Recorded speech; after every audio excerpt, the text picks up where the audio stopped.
Hey Bacon, hey J-Post. Watto and welcome!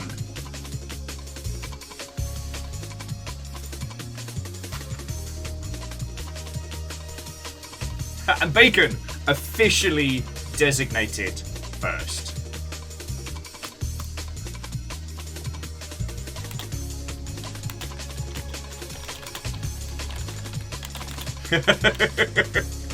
I didn't suddenly spring into life in a little corner of your screen. Who's ready for some ducks? I've been picking fights on the internet all morning. How are you? But yeah. No peace, only space, Hulk and Gluck. Fuck yeah! No peace! Bacon, seriously, thank you for the peace. J-Post, Keldra, Wolfcrad, all of you. Watto and welcome!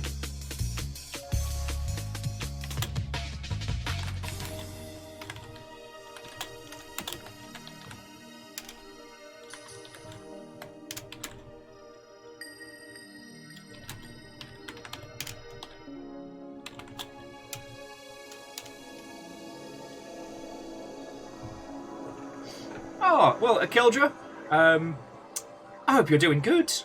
I'm trying to work through a constant state of piss boilage.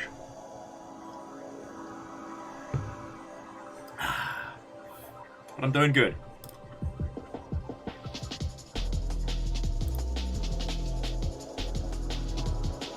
Oh. Nah. For some reason, it was still locked in on Sea of Thieves. I mean, really, in the Great Seattle area, it is entirely legitimate to stuff a bag of dicks in your face. How are you all doing, friends?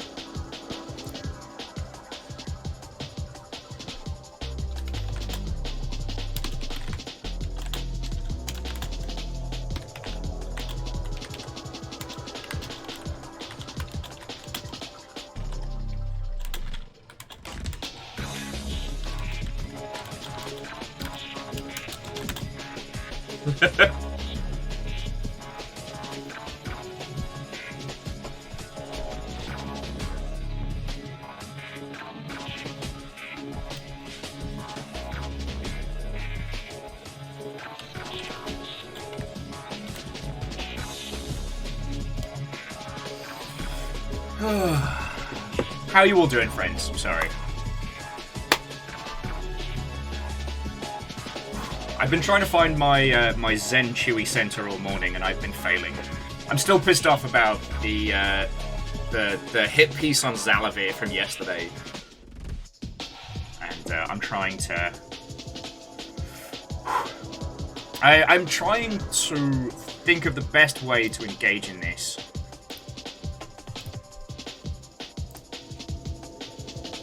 I mean, if at all. So, forgive me if I look like I've got a... Oh, wow! What is it with Dinobot just winning? That was within 3 minutes. Love it.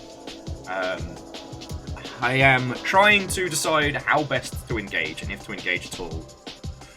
Is there any benefit from being in this space? Am I going to make it worse? You know, actually giving it some thought. I'll explain your thing if you're wondering what I'm talking about, but more importantly, Watto and welcome, friends. Oh, and Keldra, I'm sorry everyone's been sick.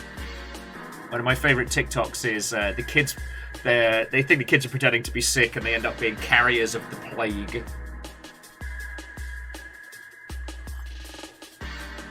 Numbers, I am doing as well as I have been, I'll say that. The aforementioned piss boiling has been a nice distraction, but I did not get to bed until 7 o'clock this morning, thanks to the dogs, so... Sensors online. Weapons online. All systems nominal. Shadow Wizard Money Guy, the announcer loves casting spells. For some reason, I love that more with the Welsh voice. Megaboss, thank you for 15. How are you doing? I hadn't heard about the heatwave numbers, but we're prepared. Alleged Watto and welcome. Sorry, so numbers, Relu, Megaboss, Squarepeg, all of you, Watto and welcome! How goes, you lovely mother hobbits?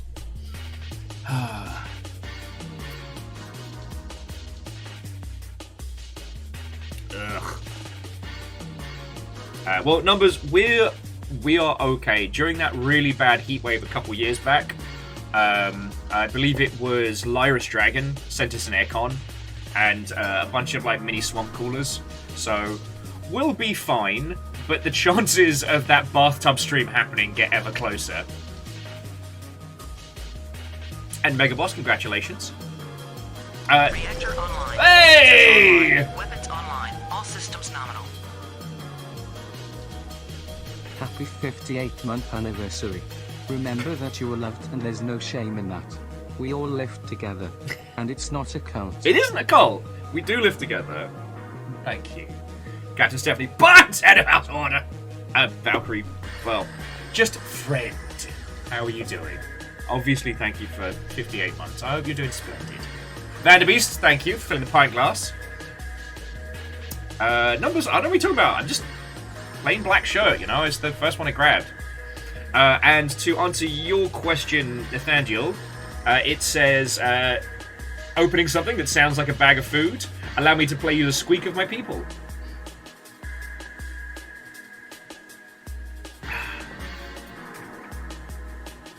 Oh, sorry, Alleged, I was about to lean back and point to the skateboard and I realised it's out of shot. I need to have a little clean up in here, which I've been meaning to do for ages, but life keeps getting in the way. As I said, I don't know what was up with the dogs last night. Like, Amos had the horror poos, and River was just getting up every, like, couple hours. So I didn't get to sleep until 7 o'clock this morning. I'm running on caffeine and adrenaline right now. But today is about ducks! So, how are you all doing, friends? I'm not going to go into it too heavy because we talked about it a lot yesterday. I am still pissed about the IGN thing, and y'all are right. I'm pissed because it's a friend, and that friend is getting hate from, like, the denizens of the internet for no reason. And it sucks. It sucks, you know? We had our, like, you know, we had our little battle earlier in the year, but that was something that I actively went into. Like, I made a choice to make a statement against something that I believed in. As in, I made a statement I believed in against something that I thought was, you know, worth making a statement on, right? We got a lot of hate for a few weeks, it died down, as it does. But, like, this IGN thing, Zalavir is being used as this target, and it's like, it's so wrong. And this being a sphere that I know about,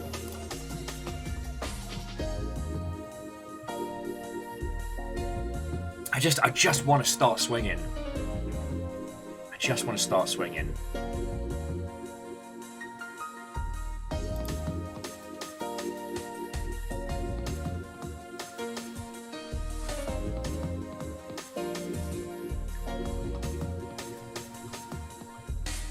So yeah. Oh, okay, Rilu, you've got your duck notes. Alright. So for those of you that haven't seen this so far, we're going to be going into Plastic Duck Simulator. We've gotten into the command line. We've run textures. We've got notes about music. It's going to start getting weird. It's going to start getting fascinating. Going to start getting weird, flat me running.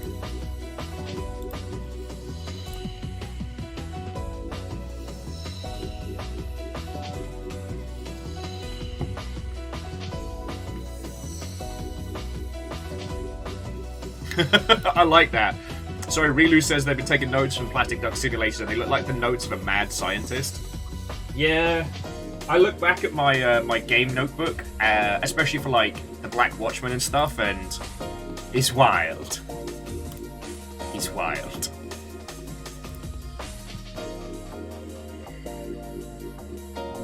Actually, Wolfgrad, I have a corkboard and the red string. We were going to use it for the Bezos heist, but life keeps fucking me over. Life keeps fucking me over repeatedly. So sadly, I did not get to do the cool stuff for that one, but I've still got all the supplies.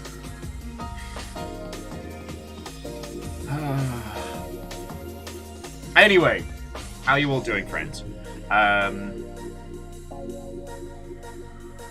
Yeah,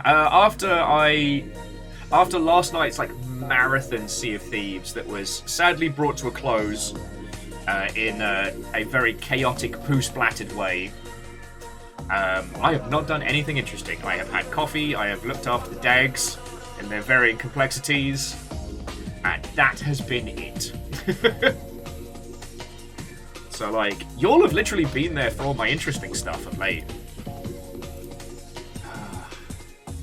Sorry, it's just one of those things that I wish I could show people when they're like, oh, Will, how come you haven't, you know, responded to my message, or how come you don't want to go out? It's like, I do. But I was up with the dogs until 7 o'clock in the morning. I'm just a guy. And a very chaotic one today, so... Anyway. Raven, Watto, and welcome.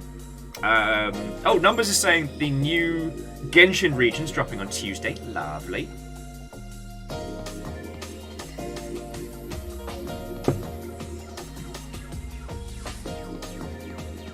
Oh, Nathaniel. That sounds like a lovely day. Not the egg throwing, obviously, but... and I love the idea of a bunch of teens being surprised at the actual speed and ferocity at which a drag queen can move at. Have you ever seen someone, you know, break full sprint in heels?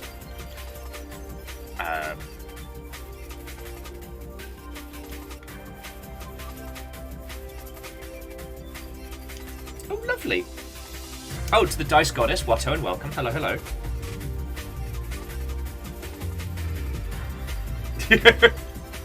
Yeah, really, it was a session.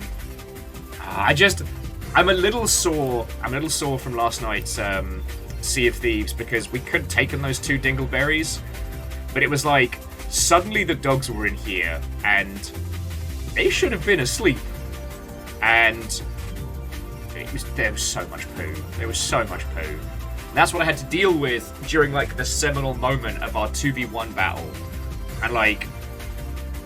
There was nothing we could do. I came back and the ship was already sunk.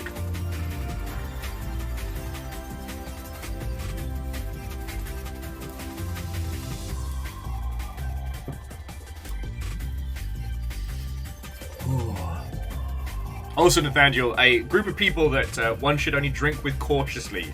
Drag queens. Like, you'll think that I have the ability to drink. I shudder. I shudder at how much the drag scene can put away.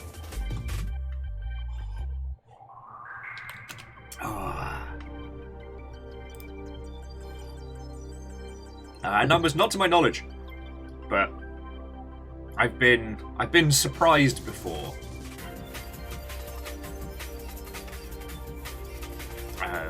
But sadly, it does mean I don't have any like wild stories for you all.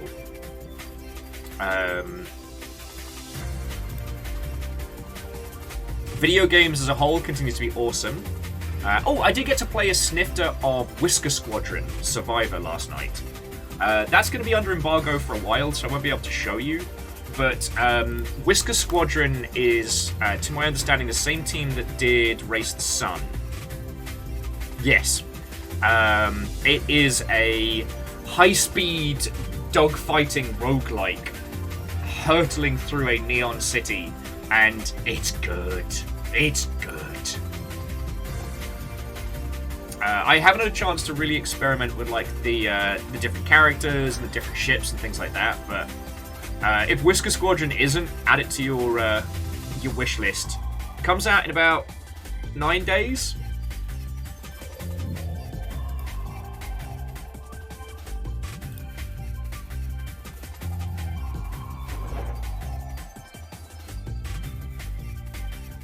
And Nathaniel, I think that's why everybody has such a wild time at Edinburgh Fringe, because you take Scottish drinking sensibilities and add drag, and you have yourself a fearful powerhouse. Or a powerhouse to fear, I should say.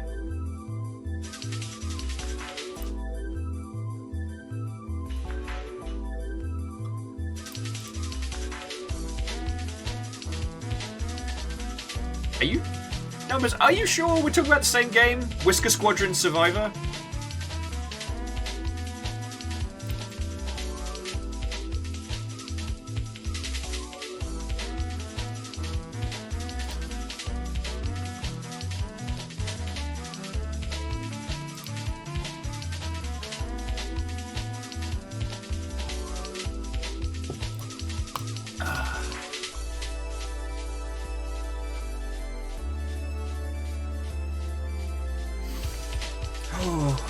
Anyway, how are you all doing, friends? Sorry, I keep looping it back on. My jimmies are rustled. My piss is still boiled. I am still cruising for a battle. And you know that thing of understanding how the internet operates, understanding how the games media space works, and there is no value. Bring this down a little bit. There's no value in me starting a fight with some like IGN editorial pundit. But I'm so mad. It's just white man loudly wrong, points hate at friend for thing they never even said. And I keep coming back around to it. Like, I'm sure you can see on my face each time I like 1,000-yard stare and I'm just like, how can I fight this guy? Now obviously this bloke's being heralded as a feckin' genius because he said, AAA business be bad for consumer, yo. And Numbers, I don't know if it's specifically a Britishism or if it's a just an internet fake Britishism, but it entered my lexicon.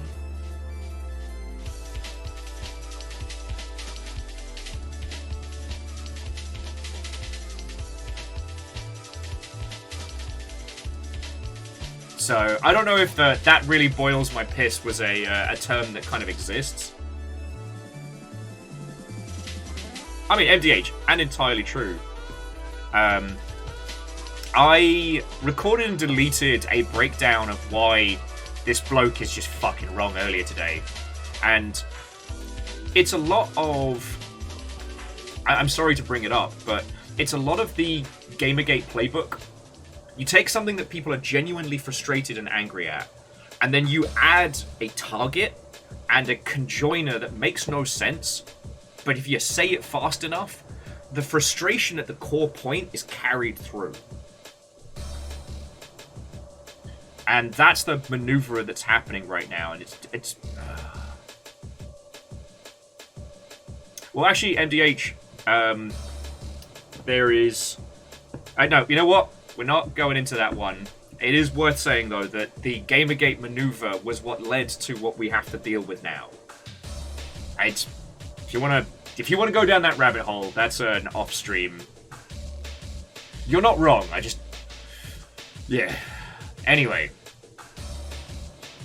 It's just frustrating. And it's frustrating to see a friend in the crosshairs of it, you know? Especially a fucking, like, a wild indie dev and person of colour in the games industry. Anyway, sorry, I'm trying to purge my system of the hot-boiled piss, and it's very difficult. However, I can't see a play in which I can move the needle. I can make a response video, but we're not big, you know? We don't have a huge audience, we don't have a massive reach. You know, Twitter used to be a place where I had some reach, but that's dissipated now that platforms turned to bad terms. So, you know, if I make a video about this, if I rage against it, I kind of gotta, like, at best, I'm just going to be making noise that only you lot would hear, and we're already there. And at worst, I'm just going to look like a, if you'll forgive the term, but I'm just going to look like a pick-me bitch. If I'm any kind of bitch, it's a formal one. Geographic Watto and welcome. So that leaves me in this strange place with a lot of frustration and nowhere to put it. Now, I can put it into ducks, I can put it into conversation with your good selves, and unrelated but semi-related, and I don't want to brag, I have a fancy sandwich that Fiona brought back from work yesterday, waiting for me in the fridge. So I'm eating well today.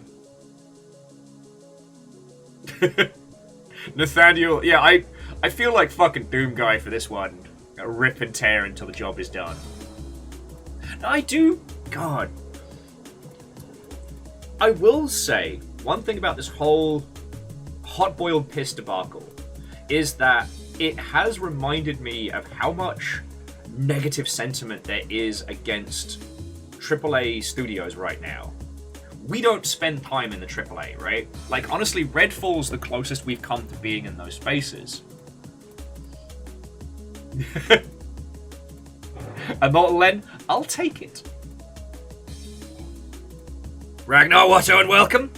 Oh, and Raven, hello, hello. And this is what's so infuriating about this whole situation, is it's built on a core premise that I think we need to address. In the same way that we are a very close-knit part of the internet, like, I know you lot. We chat 5 days a week and on Discord and hang out. Like, we're close.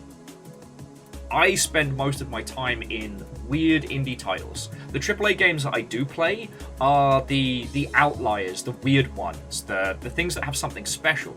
You know, I'm binging Hitman 3 at the moment, and I love it.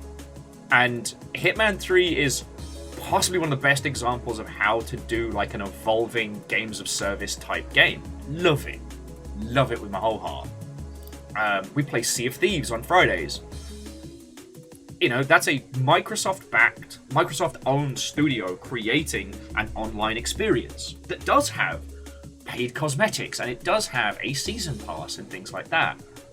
But considering how much money must be spent on just servers alone to keep that thing going, I kind of understand it. Yeah, boat game, good game. It's also one of the best emergent narrative games on the market. Hey! Joby! Joby, it's a bit early for you, friend. Mora, how you doing? Watto and welcome! Chorby, did you see Danger-esque dropped yesterday? Yeah, and Chorby, these are my emotional support ambient jungle music break beats. For some reason this year I've been using old 2000s menu music as my comfort tunes. So I believe this is from Ace Combat 2.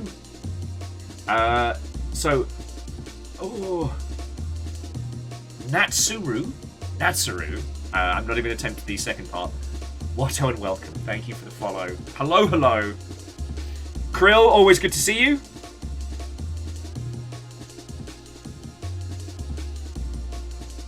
Always good to see you, friends.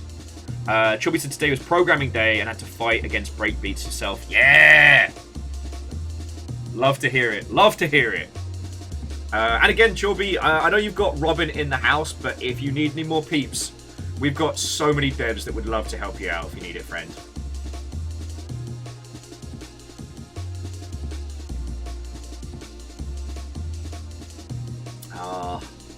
Chorby, did you listen to the 3 Green Day albums in reverse order, so it just gets better as you go through?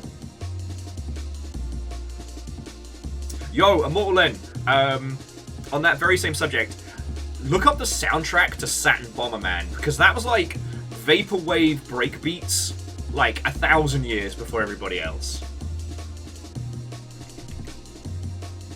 Chorby accidentally implemented live mini golf today. Yeah!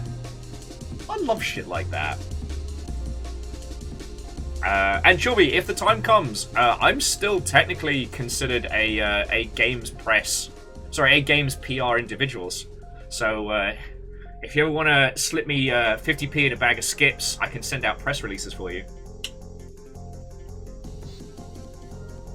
When the time comes.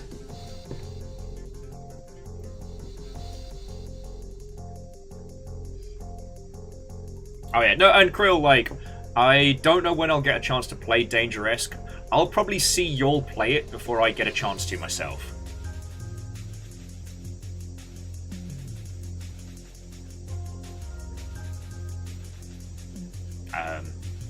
God.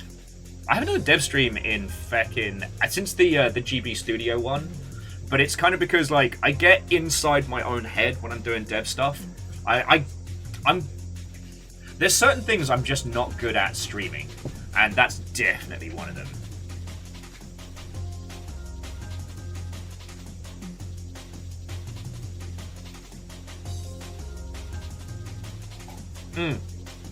Nathaniel, the dev zone is real, and unlike like the ambient banter of Twitch.television or like vocalizing your feelings going through a game, like sometimes when you're in the dev zone, your brain's not there. You hit this like synchronicity on what you're working on, and you can't vocalize, or at least I can't.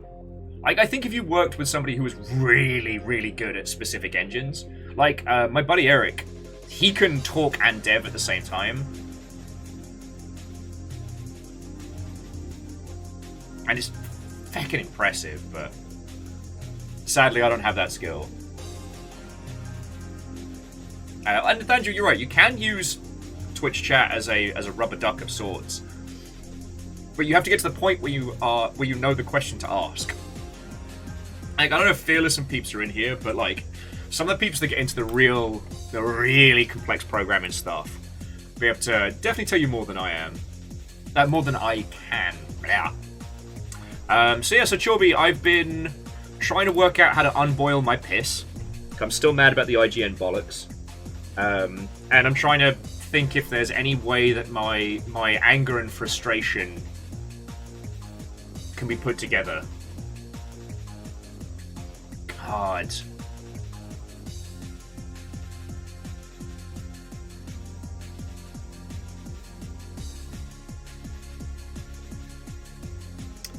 Shit, what if I submitted a counter editorial on IGN? I do have some friends on the journalistic side.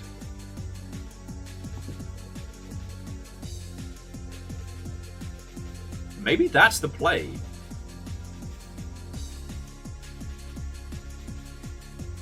No, Wolfgrad, video.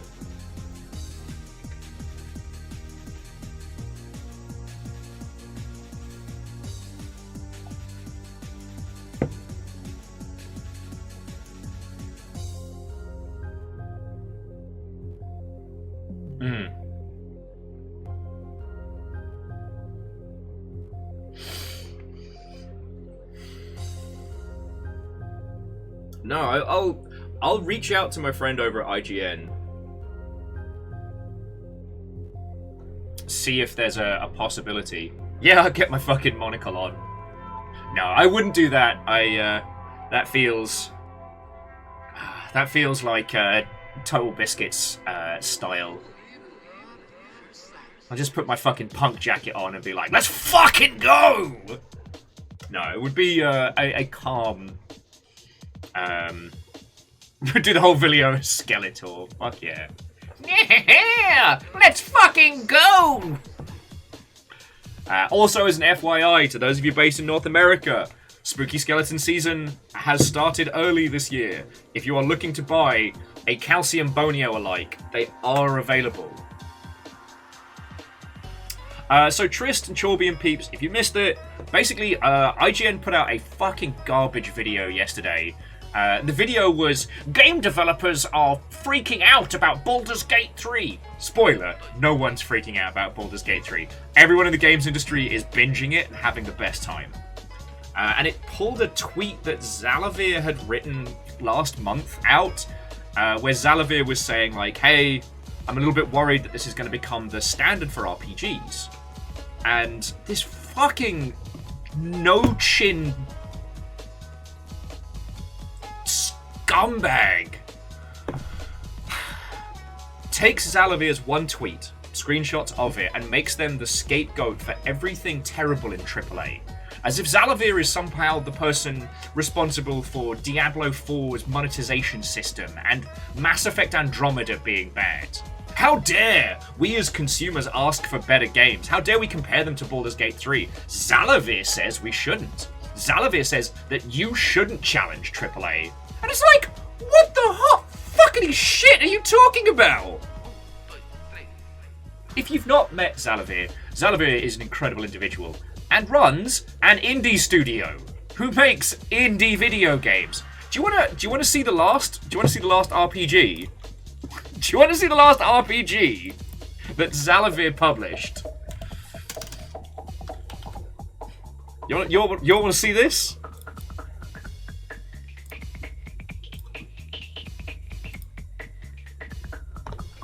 This is the last RPG that Zalavir published. It's Damien's one.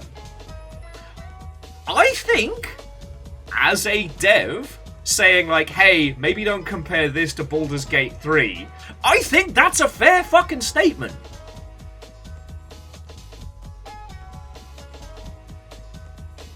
So mad. So yeah, that's where my hot-boiled piss has been coming from. But I need to make sure that if I am going to get fighty about this, I do it in the right way. One, I do not want to draw more attention to Zalavir. Currently, Zalavir's got a whole bunch of, like, trolls in his mentions being like, well, your game's going to be shit because you think Baldur's Gate 3 is bad. This is, you know, the fucking machine. Because what happened is after IGN put out the video, then all the shitey Twitch pundits were all like, yeah, no, but AAA is bad. Baldur's Gate 3 is good, and Zalavir is bad because of the thing.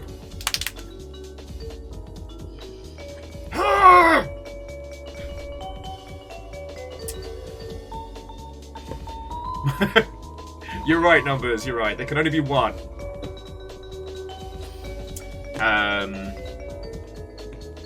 Well, and Pun Spectre, it's not cyberbullying if you're punching up. Like, it's not cyberbullying if the person you are taking umbrage with has a platform that reaches millions and millions of people. If this was just some teeny tiny little streamer or some just like little independent journo and I started swinging, then I'm a dick. But, I mean, the rules of the internet, always punch up. If you're punching down, then you're cyberbullying. Okay, and Raven, no, thank you. Sorry, I apologize for getting my blood up again on this one. But I think what I will do is I will talk to my contact at IGN and just be like, look, I think Devin's video is both bad and harmful, and I'd like the opportunity for a video rebuttal.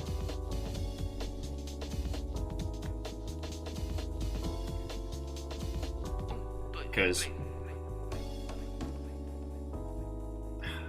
the state of AAA right now is bad.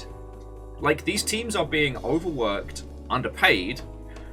They're being pushed to create titles that generate, frankly, unrealistic amounts of revenue.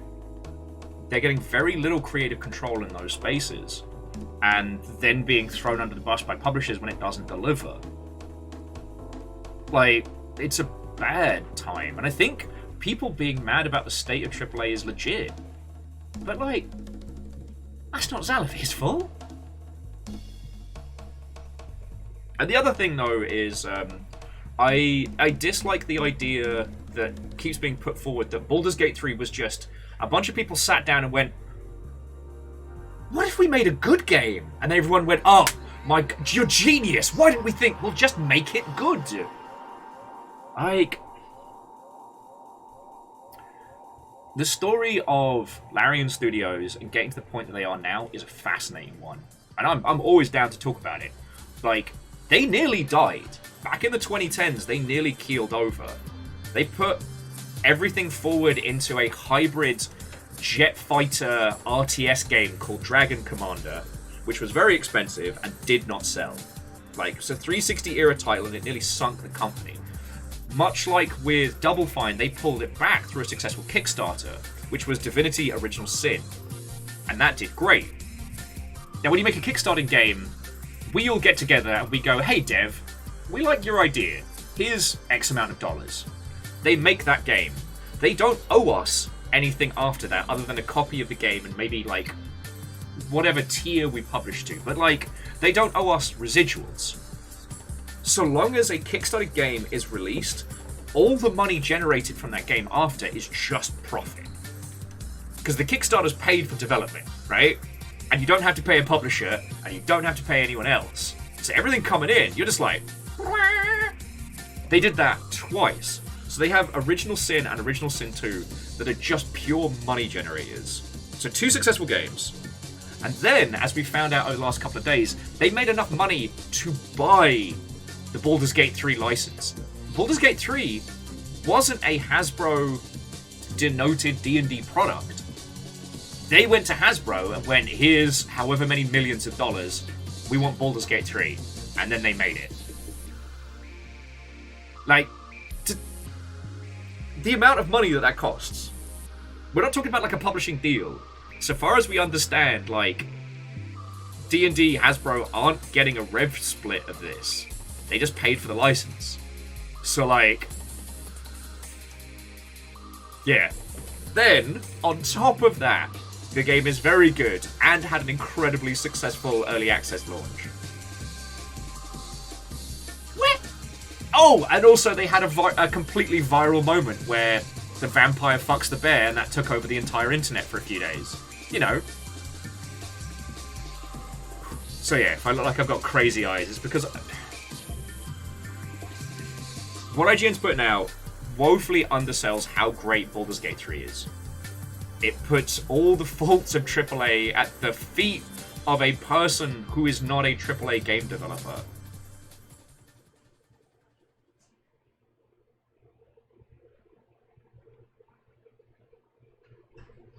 And Moose, quite possibly, without getting more information, we won't know at what point... Alright, let's go for that future funk again. We won't know at what point Larian acquired the licenses, or how long that conversation went on before it happened. All we can do is speculate at that point. Yeah.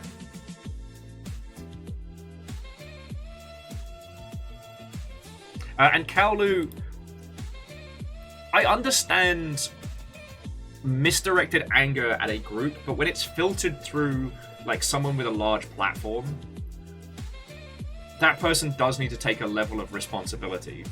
So I'm not letting him off.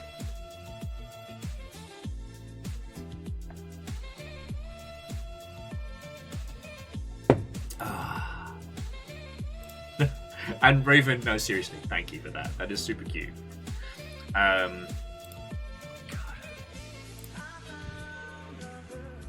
Anyway, like I said, it has been a little bit of an eye-opener because, again, we don't spend time in AAA discussion and in AAA spaces. That's just not where we live. We're core, we're fringe, we're in a part of the industry separate from a lot of that, like, big mass consumer sentiment. Krill says, what would you say that would be a response which is measured? Well, I mean, it's 3 parts, right?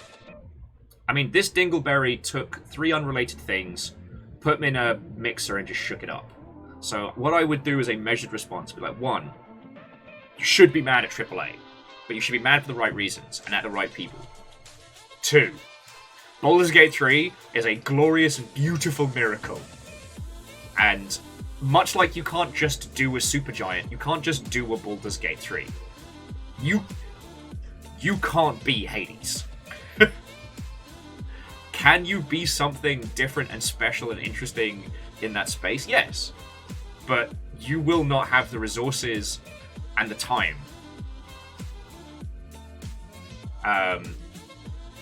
And lastly, like, address just the fucking irresponsibility of, like, I'm gonna cherry pick a tweet and point the internet at this person of color who makes weird indie games, but I'm gonna point it at them as if they're defending AAA business practice. We already know that, like, Zalavir's business model is functioned around back catalog, Patreon support, and the pizza money theory, which we've talked about.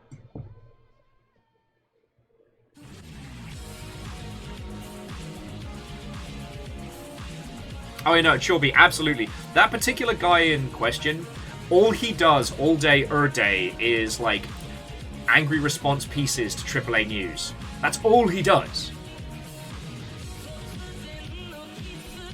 And like, you know what? If you want to feed the hate machine, I cannot stop them. That's not something I can stop. You know, if I could delete Asmongold's everything from the internet, I just would. Just... But it is what it is, right? And when people resonate with that kind of angry piece, it means that they have a certain level of frustration, you know? We've talked about, like, the pendulum of engagement. When you really, really love a video game, love and hate aren't diametrically on the other end of scales. It doesn't go from one way to t'other. It's a pendulum. And, metronome. But the weight moves further up the more you care. And that can flip from love to hate and back and forth. It doesn't matter. But if you are emotionally invested in a title, especially before it comes out, and then it ends up being very, very disappointing and very, very expensive, like, people go from being super passionate to being super furious about it. And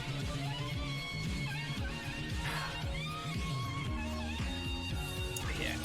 Sorry, friends, thank you for letting me rant on this one. I do apologise. Because, yeah, no, in this house, you know, we stand Strange Scaffold. We don't stand Blizzard. You know? I'm not sitting over here being like, well, you should all be nice to Activision. No, the fuck you shitty. Bobby Ballbag gets paid enough to fund 10 indie projects as just a fuck you bonus that he gets at the end of the year because of existing. Like, he's a cancerous leech on our industry, and every penny that goes to him could be creating something genuine and emotional. He doesn't create shit apart from my blood pressure going up! That's the stuff to be mad about.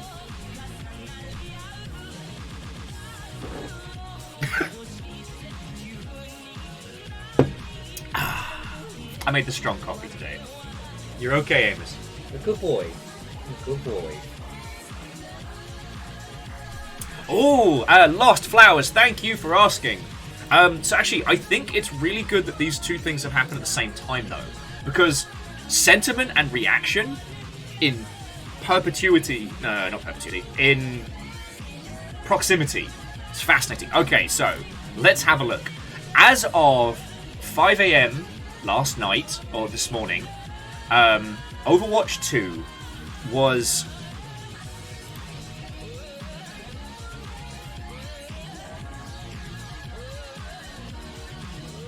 Oh, sorry.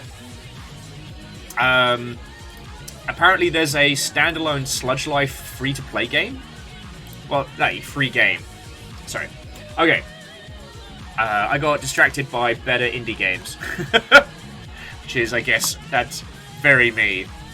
So as of 5 a.m. last night, this morning, Overwatch 2 is the most negatively reviewed game on Steam of all time. More so than any other free-to-play title, more so than any other game. And that calculation is done by percentage of positive to negative reviews. And usually, as a game gets more and more and more, it tends to balance out rather than get worse. It currently is standing at 87,000 reviews, overwhelmingly negative. Currently, only 9% of that 87,000 is positive. To put it into another perspective, that's 91% negative.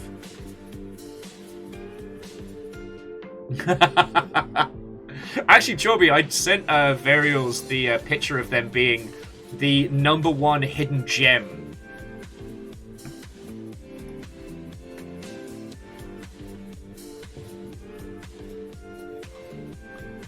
Now, I was saying that, like, the synchronicity of this is fascinating. What we're seeing here with the Overwatch 2 Steam is... Okay, yes, there is a mimetic element to this. Like, it's become the game to dunk on. But no one's having their arms twisted to dunk on this. The negative sentiment around Overwatch 2's launch, like, what it was, what it's become, the amount of people that feel that they haven't been able to express that frustration is now being visibly shown. And, like...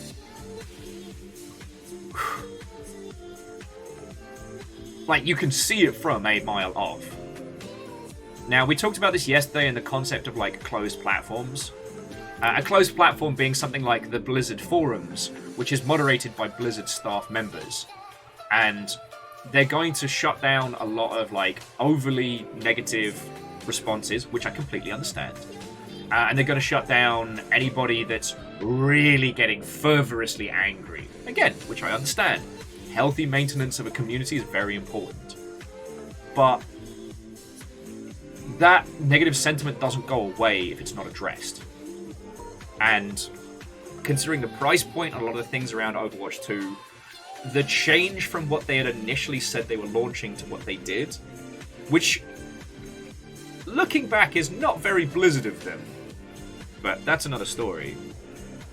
Like, we're seeing a visualization, we're seeing an effect of a sentiment that's been bubbling.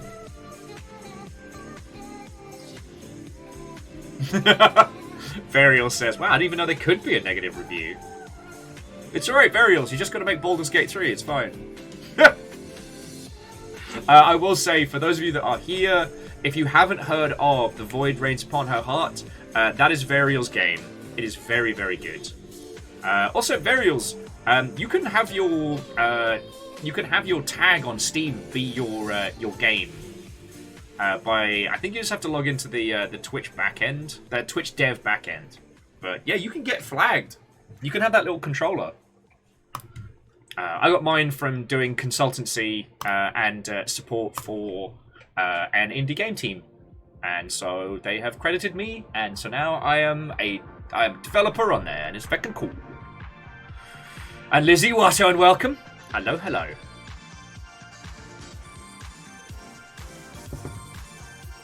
Yeah, well, so MDH, you're not wrong.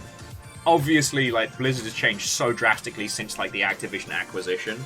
And Overwatch 2, being the most aggressively monetized of all the different products in that space, you know, the desperation to craft the next great esport, eventually hamstringing them, the promise of a new experience that was going to be in line with the idea of a story game, with RPG mechanics and things like that, just being removed. There was a large number of people that were looking to return to Overwatch, having fallen off the wagon because of its competitive nature, who really liked the idea of a single player or a co-op RPG, you know. They created a world with great characterization, and those that didn't fall in with the meta still had a love of those characters, a love of that world and that interest. And then being told, actually, nah. Like, we know Blizzard and Activision have enough money to keep a project alive for years if they wanted to.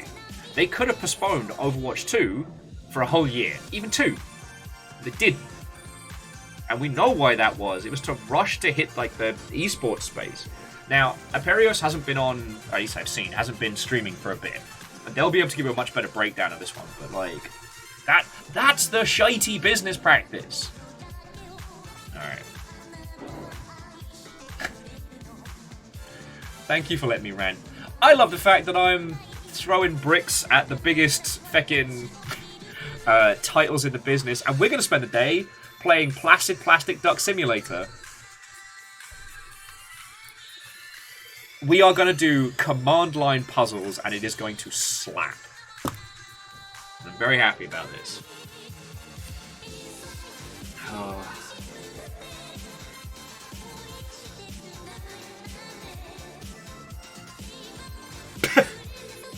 Fucking right, Chorby. ABK ain't got shit on these ducks. Quack, quack, mother.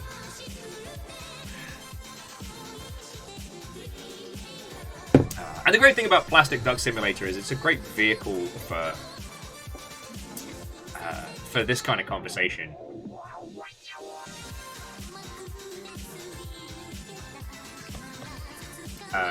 And Martin, waho and welcome. Monster Hunter Go, or I think it's called Monster Hunter Now, will be launching soon.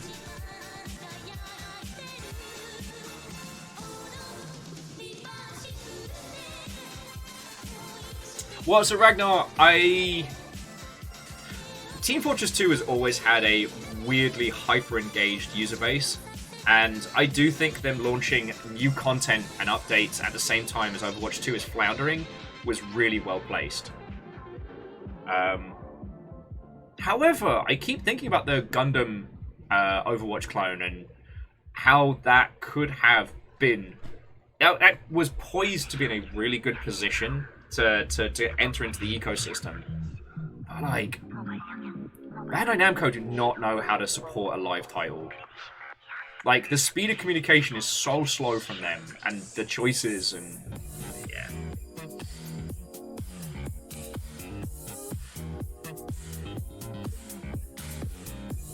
Kaolu, you're not wrong.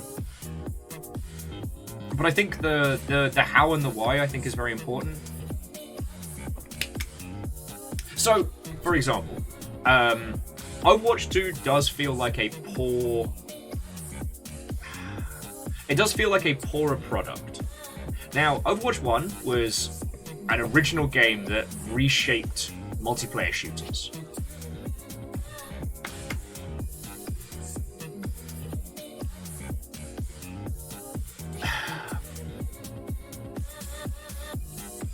When you have that kind of impact on the industry, anything that's presented as a sequel, there is a baseline of expectations set by users. And Overwatch 2 did not hit that. You just need to kind of look at, like, Counter-Strike Go 2 and how they're very slowly and very carefully working to meet expectation. To see, like, how careful you have to be with sequelizing something that is a cultural touchstone.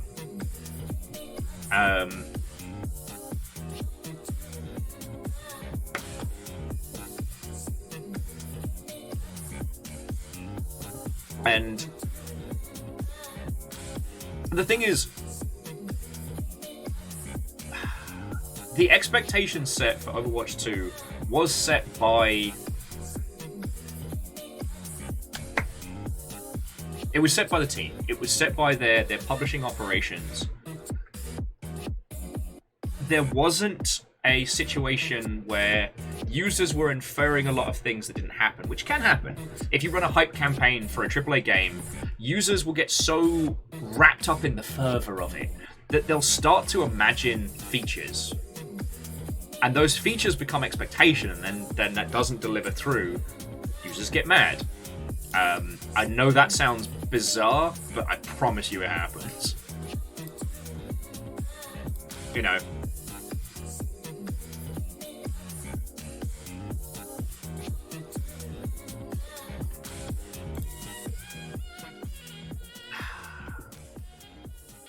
I think that there is a massive amount of bubbling frustration in mainstream video games, and Overwatch 2 being one of the biggest and most notable. You know, for those of you that weren't there last night, Nick said something that has stuck with me all evening and through into the morning, which is this philosophy in AAA that, you know, your game ain't shit if it isn't in Wreck-It Ralph. And it's a good way for people like ourselves to contextualize. Because like I said, we're going to spend the whole day playing an indie game about fucking ducks, and it's going to be amazing.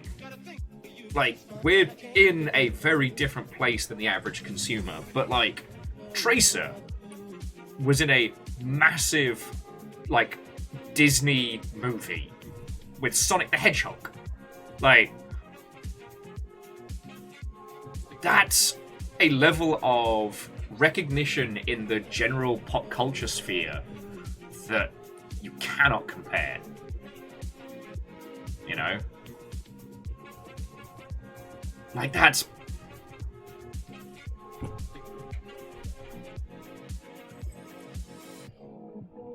a level of coverage and notoriety that you cannot compare.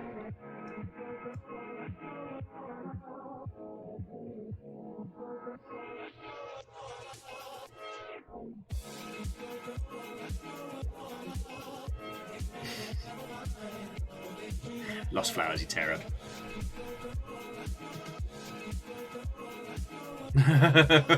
Krill says it sounds similar to the idea that your game's made it when someone's made a Clone Hero chart for your game soundtrack. I mean, as a musician, I think that's fair. I'm just trying to add some additional context. I think more in my own mind for like how big a deal Overwatch is, and because it's that big a deal.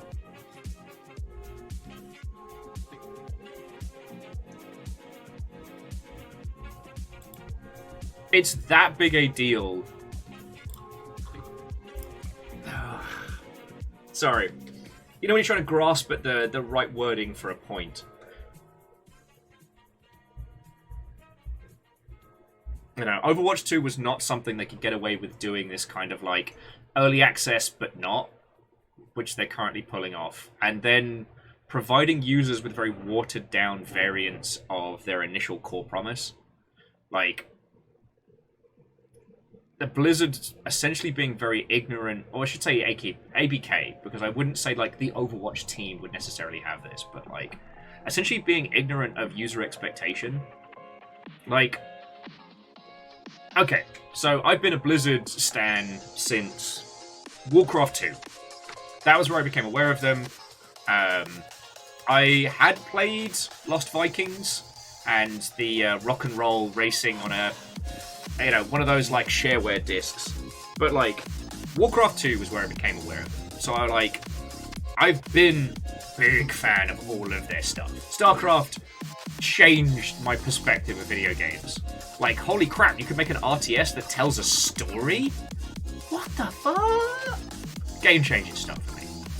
And throughout the years, Blizzard set this expectation of like quality boxed product. The idea is like, each Blizzard release, it is in a box, you buy it, and that is going to be quality. New school Blizzard started doing this idea of like, you can buy it digital, or you can have this incredible collector's edition that folds into the ecosystem. If you get the Diablo 3 collectors, that gets you stuff in other games. If you get the StarCraft 2 Wings of Liberty, comes with Jim Raynor glowing dog tags and a full copy of the original StarCraft DRM-free. Like, the collectors of Overwatch, I don't want to think how much the original Overwatch collectors must be worth now, but stuff like that. Yeah, Martin, the WoW expansion boxes became like God, the stuff of legend. Like, I know people that paid bank just to get the boxes for some of the previous ones to complete the collection on their shelves.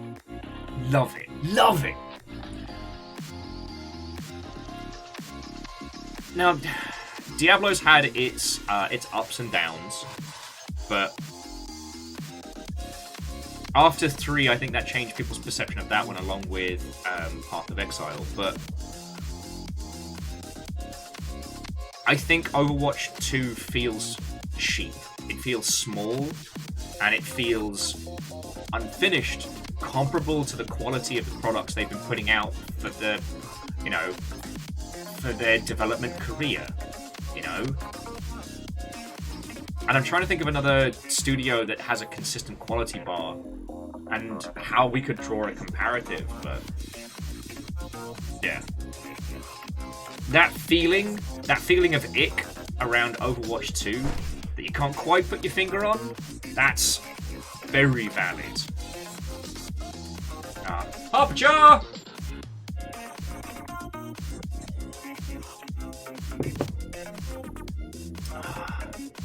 Okay.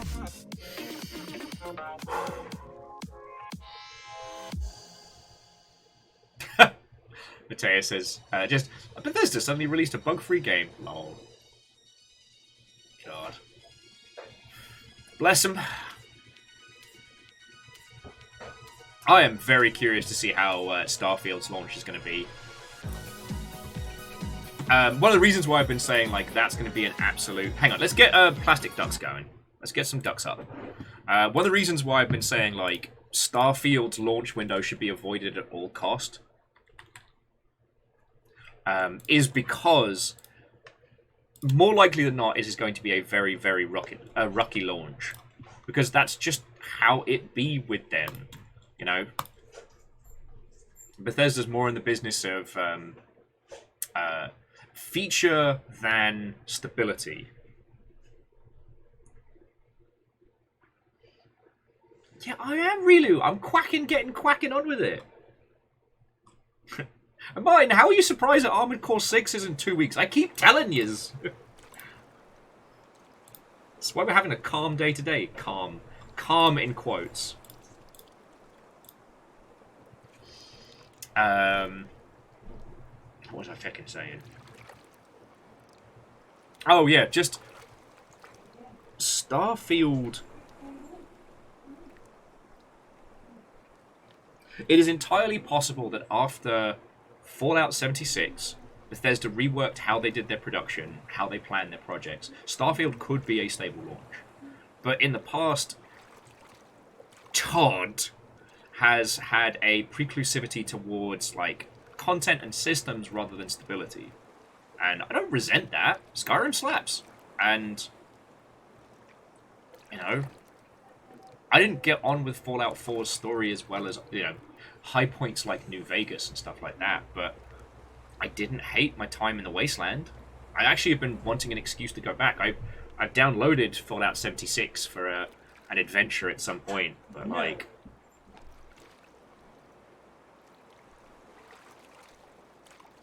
Yeah, legend. Janky Skyrim physics are part of the charm. Hang on. Let's load up the Hypnospace download, because... sorry, friends, I'm busting for the loo. Apparently that hot-boiled piss is just going straight through me. But I figure I'll...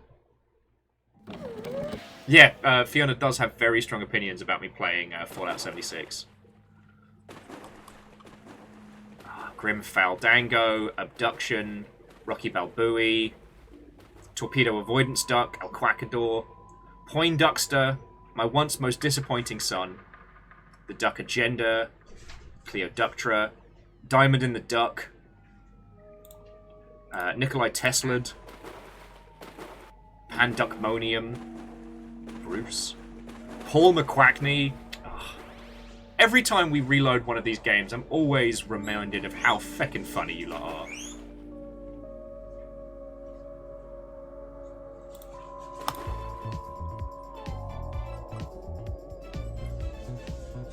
Now, friends, there is the possibility of new ducks. There's a couple we haven't gotten in the overall setup.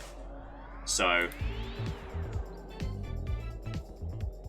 God, and Legend. You know what? That's what. Yes, the names are an absolute treasure trove. It makes me smile because, like, before we realized that this was like a hardcore puzzle game with like ARG type nonsense, it was just about who could come up with the best names for ducks. So good. So, friends, I'm just gonna nip to the loo real quick. Sorry. Kaolu just added. I was going to say that they're just puns, but that would be very reductionist of me. Just foul guys. Right. Friendos, I'll be back in just a second.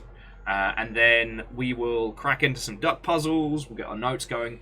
If you all want to talk about, like, state of AAA stuff some more, I'm happy to listen, you know? Ultimately... How do we save... Like, how do we make things better? Buy more indie games. Buy more indie games. Share more indie games. Talk about more indie games. Like... Overwatch 2 giving you bad times? Tell people to play Attica.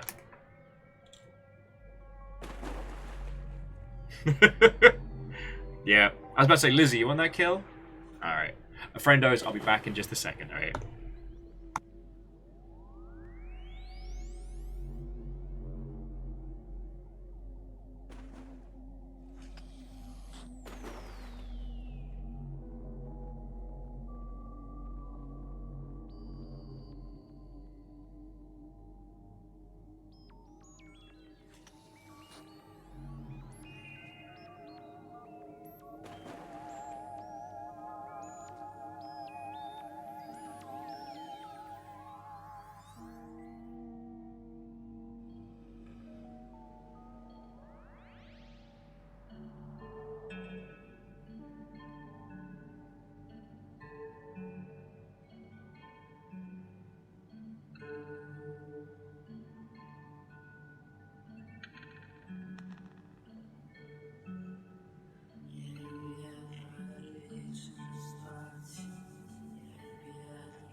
Stop that incessant clicking.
Stop that incessant clicking.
Supermassive secret quiet bit on the way. I'm sorry? What the fuck? What the fuck?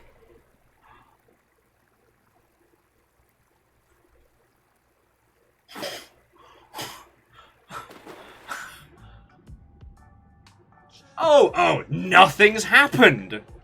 There's nothing's going on. I didn't come back to a fucking 4 train. A level 4 high-speed rail. You've been rumbled. You have been found.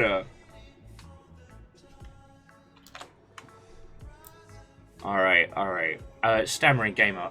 Holy fuck, friend. That is $50 in bits. As I'm sure you know by now, that's what keeps us the feck alive, so thank you. There was a conspiracy to quack between J-Post, Wolfcrad, Steppagen, and Scarden, Alaska. Scatter. Yeah, you've been rumbled! Scatter. You've been rumbled! And yeah, apparently Stammering decided that, you know what?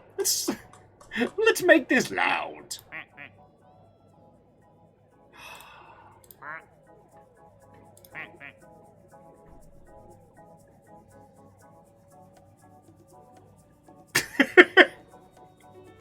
Wolfgang, conspiracy? I don't know conspiracy. Krill's like, no one will ever know. Fucking friends, all of you, thank you so much. I apologize. I took so long to get back. I was just telling Fiona about varying dog and animal challenges, and then I come back and you all are being fucking lovely. Thank you. Thank you. Big quack energy.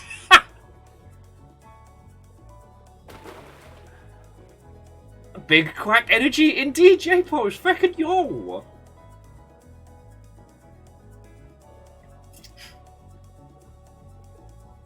No, seriously, J-Post. Thank you. $10 to keeping this whole thing going. Thank you.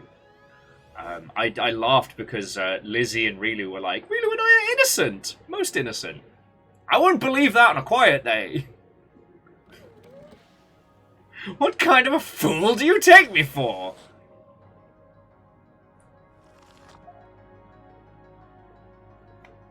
My brain's just playing Quackhole Sun.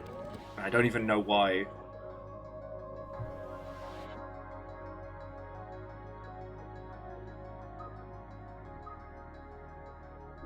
Well, Stammering, like, again, I hope you don't feel that you had to, but I'm seriously fucking grateful. Oh, fucking yo, Stammering, thank you. Big train!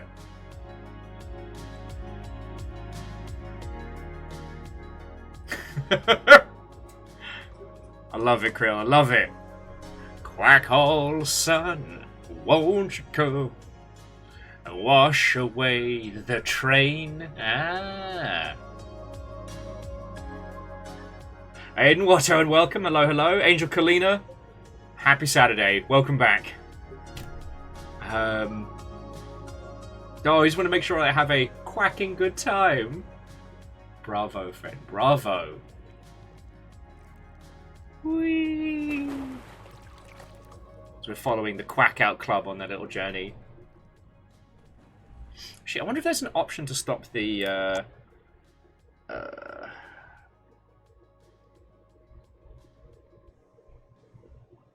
Actually, so I'm going to turn off the cinematic camera for AFK and see that if I leave it on a duck, see if it avoids doing, like, the zoom in, zoom out. That way we can just kind of follow and duck as we're moving around.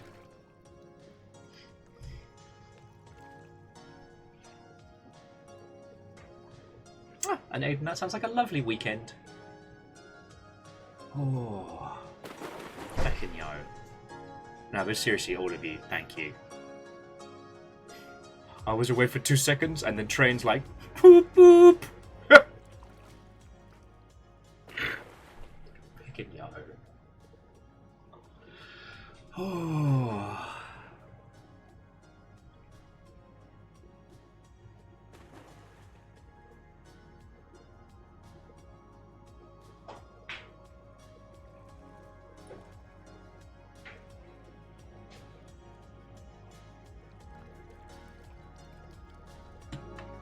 Yeah, actually, I think the non-AFK camera, I think, is a much better way of doing this. Especially because we can hang out with these ducks over here, like the duck agenda just floating there. Or Jack Quack, another of my personal favourites. Or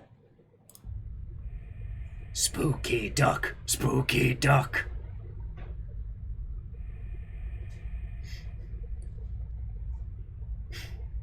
Sorry, I don't know what to say, then thank you. So to those of you who just joined us, Watto and welcome. Apparently it's train o'clock. We will be cracking into the command line flavoured nonsense. I got my puzzle book.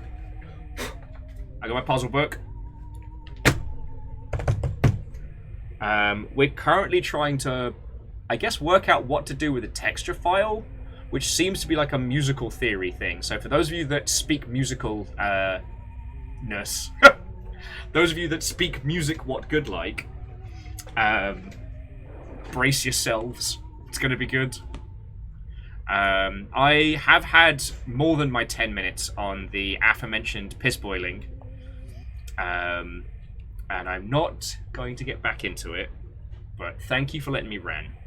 I did see that our good friend Chet of Stray Bombay has been having a similar reaction, and that's been making me feel less like a crazy person. The only thing to cap it off with is, once again, Baldur's Gate 3 is a great game. Everyone in the games industry is playing it and loving it. There is no secret fear. There is no secret cow level. But seriously, thank you for a massive fucking train. That's why I get to keep doing this.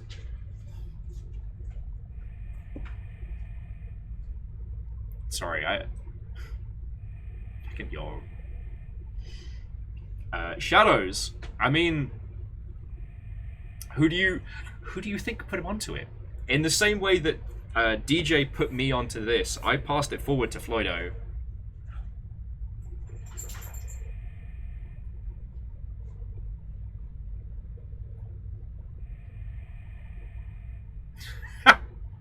Ragnar, well played, well played. Ah. Yeah, Kaolu, the curse of time zones is real. And sadly, I am still hoping to be able to start streams at a sensible hour again, rather than these late starts that we've been having. But I need real life to chill the heck out. As I was telling Fiona, the dogs kept me up until about 7 o'clock this morning. So while I have slept, it's been weird. I definitely have that, like, semi-sleep deprived, like, crazy energy, for lack of a better term. Hey! That guy went to the Shadow Realm. Famous, how are you doing? Watto and welcome. So Famous, I'll give you the... Hang on, let me move the train. And again, friends, thank you. The TLDR is Placid Plastic Duck Simulator is, on the surface, a very simple game. Perfect for stream. You pick a pool, and you see the little duck meter right next to me there. Every time that fills up, a new plastic duck is just released into the pool. And that's it, right? Right? Right? Wrong! It is a hardcore puzzle ARG-esque experience. And I wholeheartedly recommend giving it a shot for yourself. If you want to hang out and chat and natter, that's cool. I'm gonna bring it back over here with Mally Berry. But yeah, Rilu's saying that they've lost sleep to this game. I believe it. I was genuinely frustrated the last time because social interactions meant I had to feckin' stop playing this. We're going to be getting into the command line puzzles shortly, but I just wanted to chat with you all and catch up. So if any of you want to leave in a little bit to avoid spoilers, I completely understand. Krill's like, pro wrestling's on, so I'm going to have to duck out and swan off for a bit. What you did there, I saw it.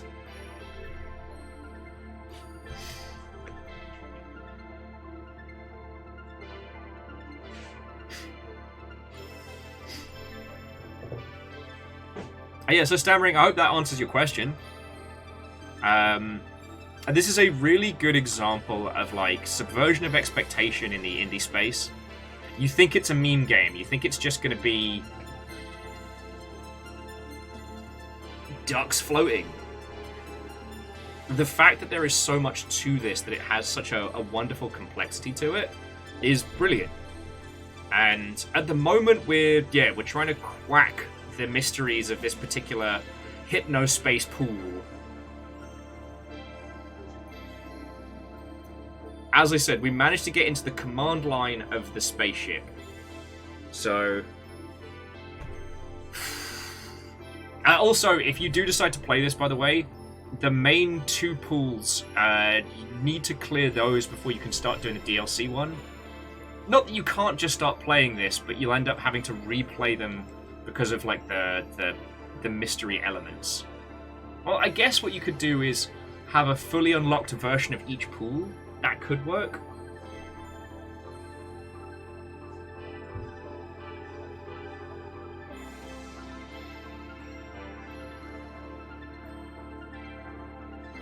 Yeah, Kaolu, that's a great way of putting it.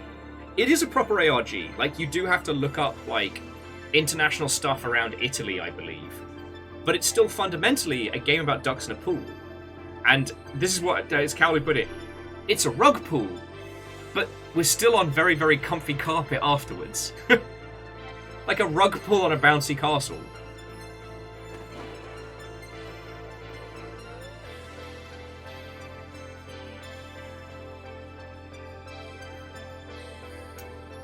Rilu, I think, wasn't those letter number strings, weren't those the stuff we got from the translated file? Okay, let's get into the puzzles. Alright, so also, Quackdookin! See you later, Billiam Duxford. Alright, so what was our username and password again? That's Parton. Where are my duck bits? That's Black Watchman.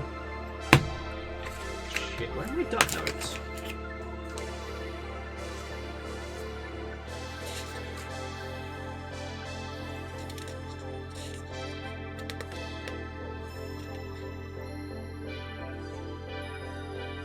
Oh no, this is Killer Frequency. So username G Toro.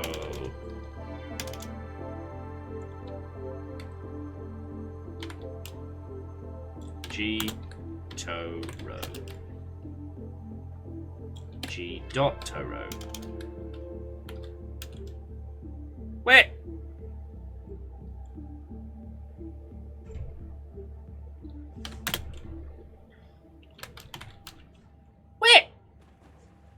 I thought we had this one.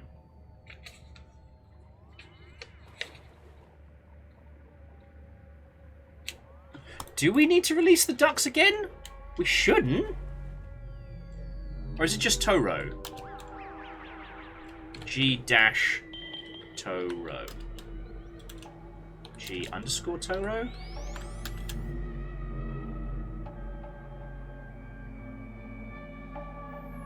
Where?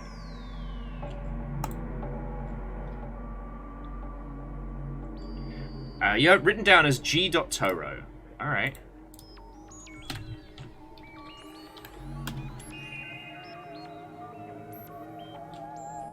Perhaps we do need to get somebody inside the Panquacticon.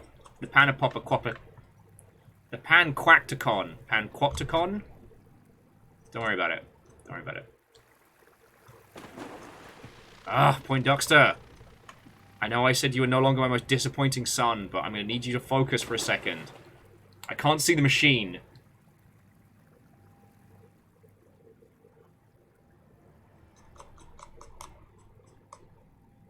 Alright, we're just going to hang out with Poindexter here for a second. Just get us around to the machine to release the Tamagotchi duck. Tamaduck. Alright, there we go. Right. So, firstly, boof. Alright. I've got a screenshot of the puzzle here.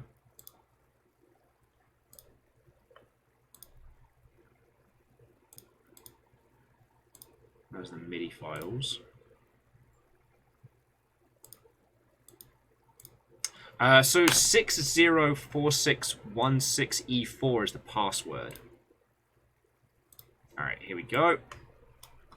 Bear with me a second, dear friends. This is the domino puzzle again. So it's 2, blank, blank. 2, 3, 2, 3. Blank, blank. And then it's another 6, but it's a 6 across. And then 5. Across. 5 again. And then 3. Yeah, okay. So there's the password.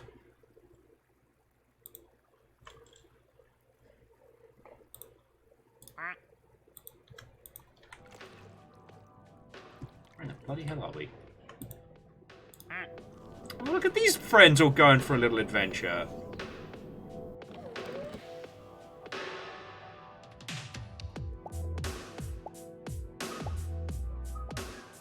Duck pinball!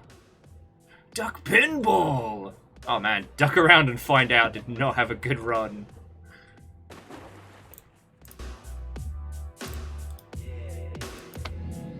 Duck!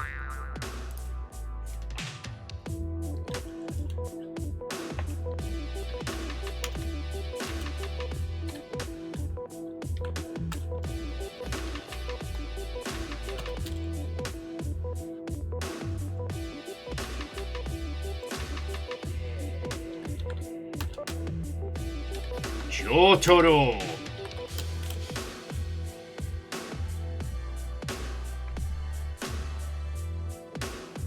We already cracked this. We already cracked this. We've been in the system. Oh, G.Toro.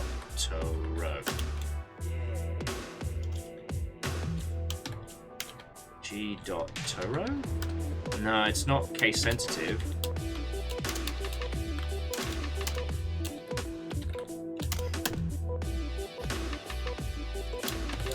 G-Toro.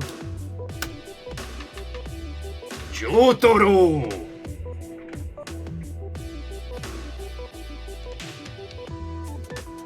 Wait, is it G-Toto?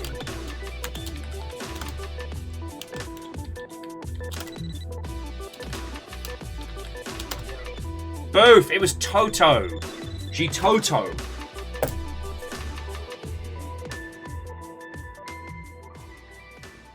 G.Toto. Alright, now we have the number string. And the number string is 604616E4. Friends, you don't even want to know the levels we went to just get to this point. But I think this is good. Like, this gives us a chance to go back in. Oh, wait, there we go. And kind of re-find our footing. Alright, so now we're back in the command line. Okay.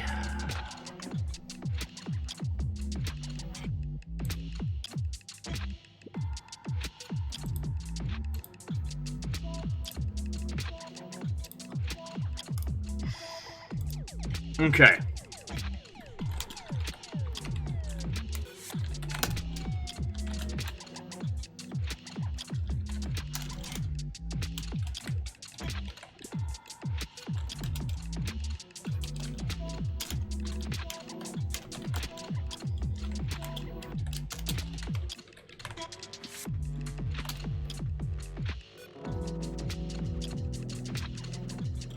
Okay, so this was where we had, so the texture.db in the Forsaken folder is broken, right? But, oh, hang on. Sorry, I didn't mean to pop it out like that. But over here, this is the texture in the Forsaken folder that we found. That's the shit that we unlocked prior. Okay.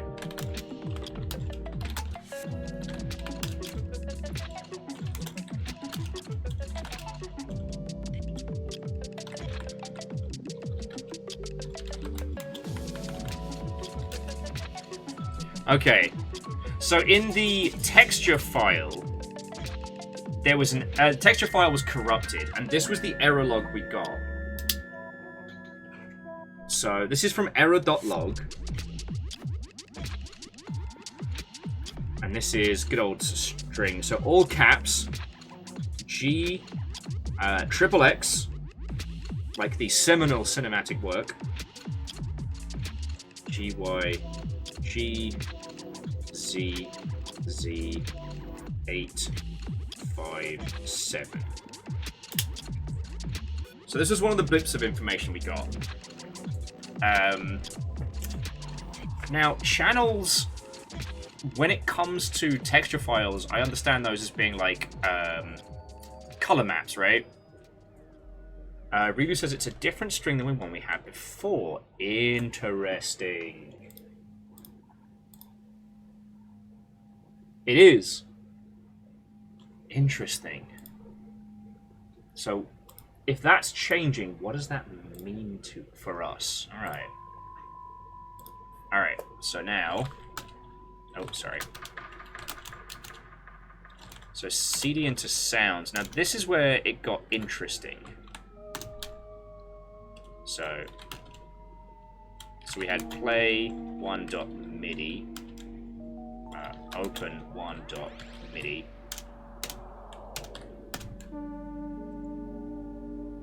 So these MIDI files gave us different elements. I believe we can play these somewhere. I forget how I did it. Oh, yeah, no. Hoffman, this game goes hard. But yeah, so MIDI sound 1 is D, G, and that's A sharp, right? Or A minor, and then C. I don't know what significance that has, and I don't know if we found a place to make music yet.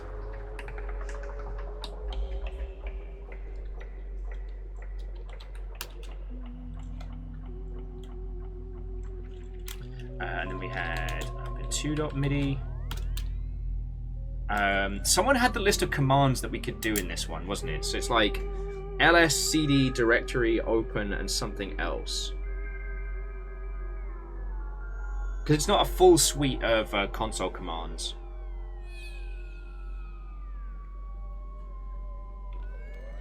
Alright, so okay. Relu's saying this is the same music that we had. Let's check it. Just for clarity's sake, but yeah. D, A sharp, A, G, A sharp. Alright. Now, I do not know music theory. I am not useful in this regard. So...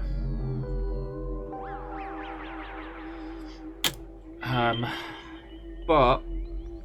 right now, we have an error log with a channel.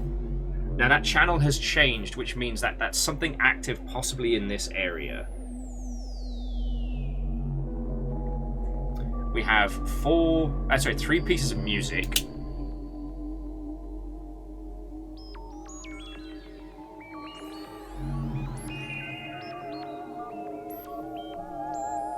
Which could be input. Run might be a valid command. So run 1.midi.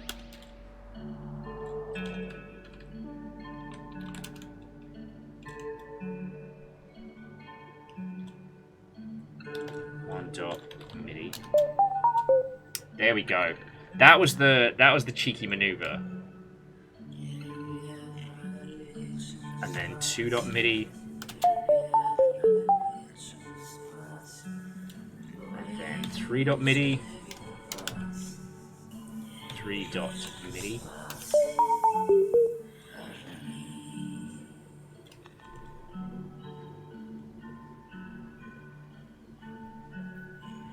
And Hookshot, Watto, and welcome. Hello, hello. The Viking Blonde cover album is not coming out nearly soon enough. However, I don't know how I'll ever be able to beat Crows, Raps Giving. And also, I cannot string a rhyme together to save my life, so... Anyway, so what else we got? CD to sys.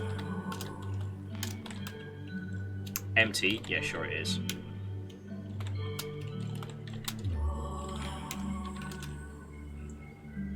So log we ran, and then again the Forsaken folder is the texture. We have access to the Forsaken folder via the menu. So we have texture GB, and if we just try and run that, it gives us that fucking error message.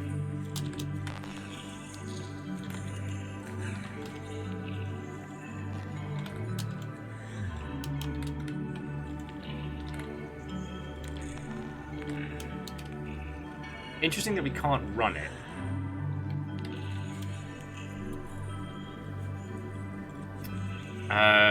Verdant, I don't think we can remove.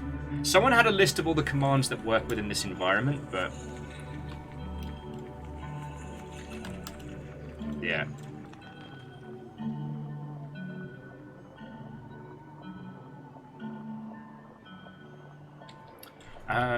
So the ability to physically move texture.db seems to have been removed from us. Like, aside from closing this window, there isn't anything we can do in this place here, currently.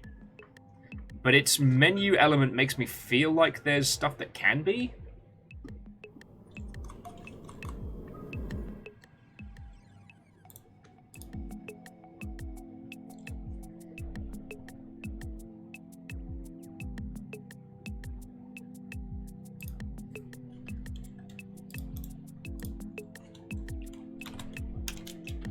Yeah, I don't think remove is as a command we have access to.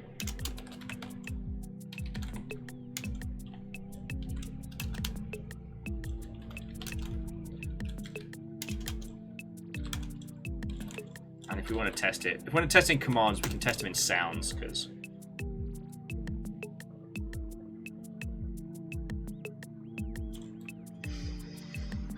Okay, so to recap, we have 3 musical compositions, and we have 1 error log around textures. Now, GXXXGYGZZ857 is a generated code. It is not the same code we got from the same thing last time we played this, meaning that there is something variable.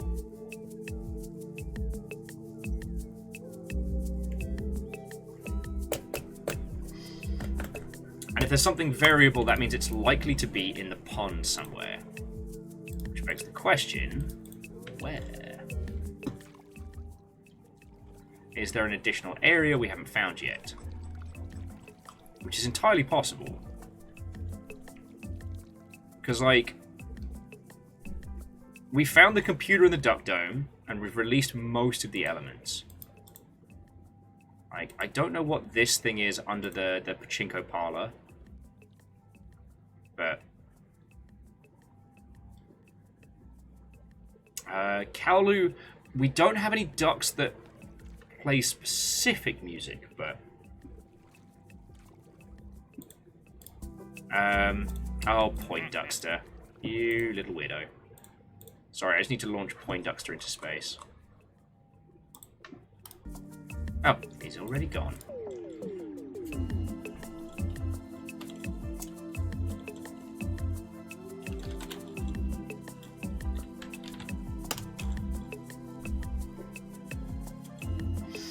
So Raven was asking what were the musical notes again. Alright, so here's the musical notes for number 1. Screen crap and grab as you need. It is D, G, A sharp, C.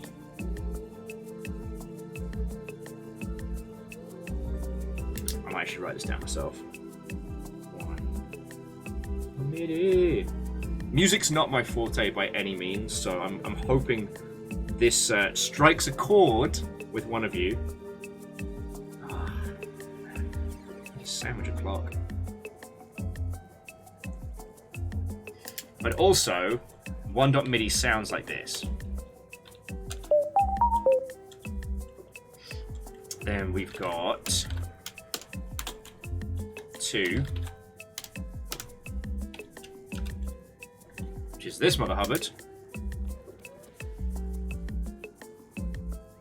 And yes, I am writing this down as well, which is F D A C A G. Detonus Watto and welcome. Hello, hello. And it sounds like this.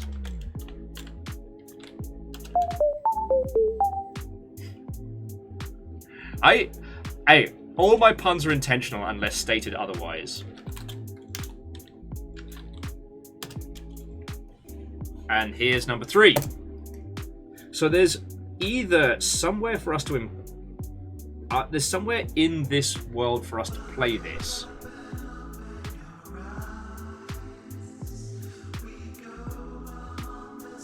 Sorry, D, A sharp, A, G. No, excuse me, A again. Rilu has returned with coffee. Okay. At the moment, Rilu, I'm just making physical write-downs of all of this and playing it for people. We have... So we have 2 elements that this is unlocked for us. One is a command line access.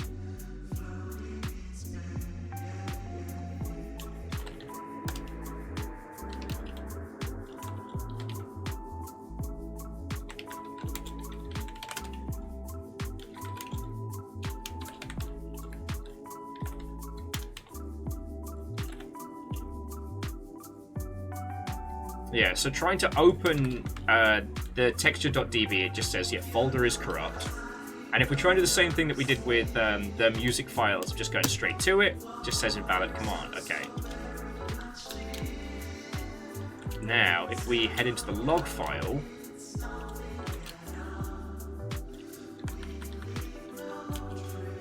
we can't just error log, we have to open it. Alright. And the error log has remained the same. Something to do with channel. Now, if the error is related to a texture file... I'm trying to think how the connecting tissue is there.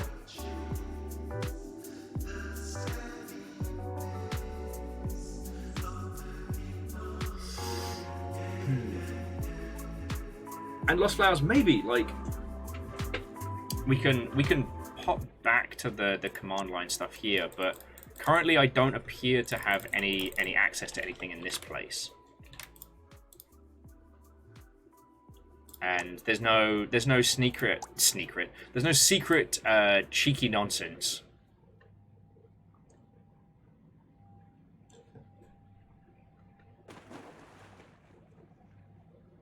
If there is a device that plays music, I haven't found it yet.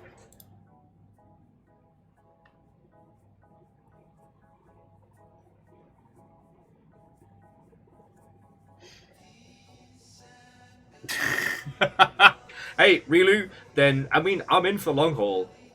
I got a really fancy sandwich with my name on that I need to throw in the air fryer in a sec. And then there's always this duck.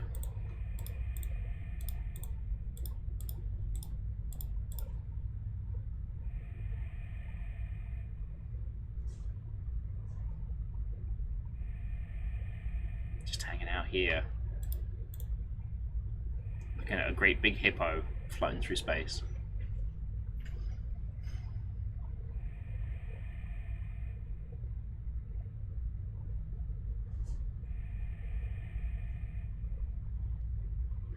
So JPost, the error log, error.log, and it just says channel ... GXXX GYGZZ857.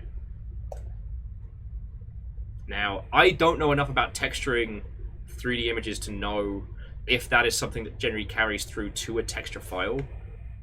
Again, it says channel, and that feels like that's important. Do you know what I mean? Yeah, thank you, Rilu.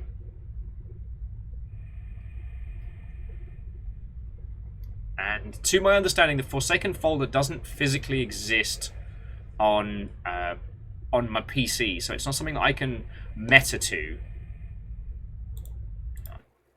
So we've still got here, which is always fun.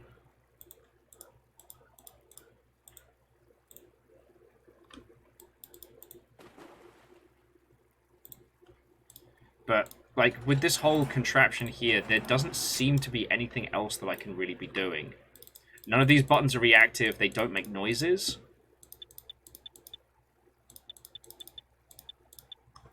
Like, all the button sound is the same. These things here don't seem to react. And I haven't been able to find anything else. There's a billion ducks been stuck on the outside. We've translated most of the Pig Latin.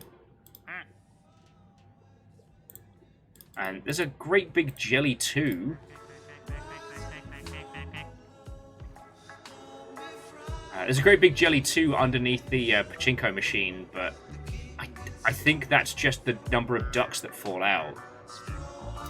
Verdant, we have tried help.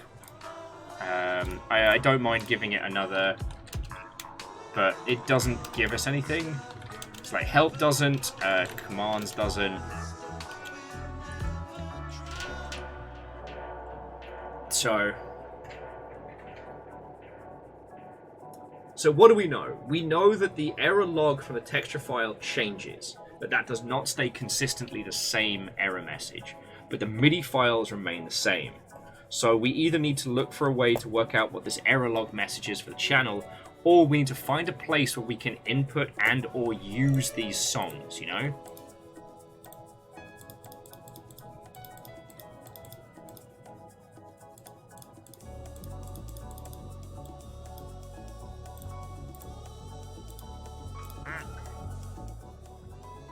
Good old quack headroom. Oh, you know what? We'll hang out with the space duck crew.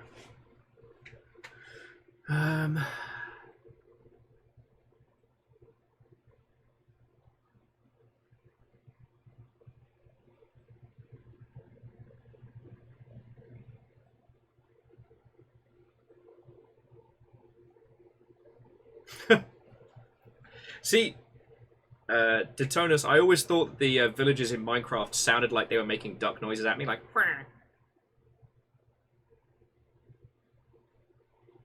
and Vernflow, we haven't had any luck with any modifiers on commands either.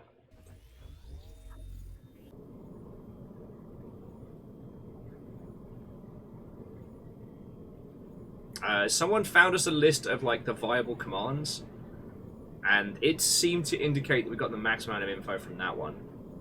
At least without any additional info.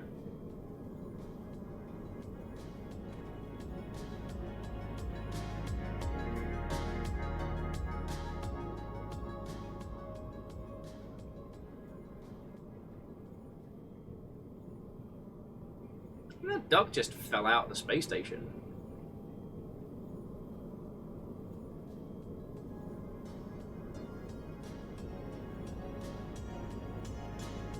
Wolfgrad, it uses both DIR and LS.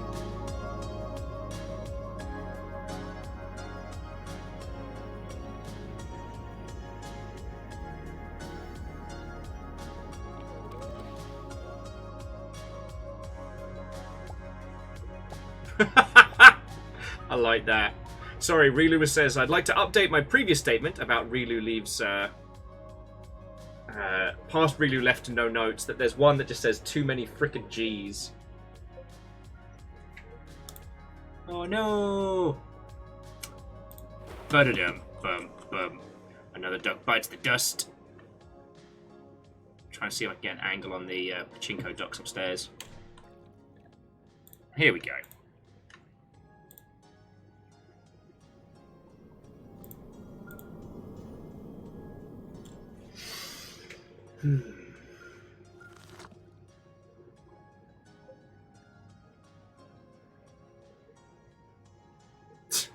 Interestingly, we only get 6 ducks at a time max in here as well.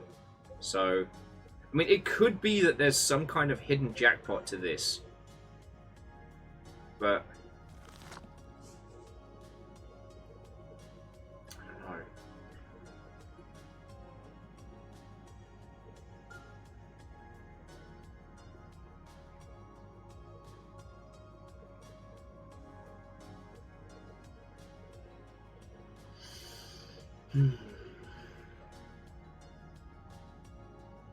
We can do this. We can do this. Rilu says, have we got any unnamed ducks? Let's find out. Okay. So I think we named all of the classics. We did.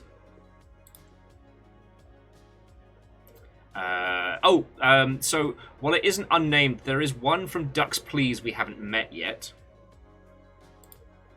And there's quite a few from Duck Addiction we haven't met yet, but they all our current ducks are named.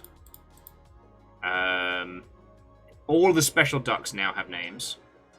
Although G-Toto will need to be improved. And from the event ducks, there's still a lot to find.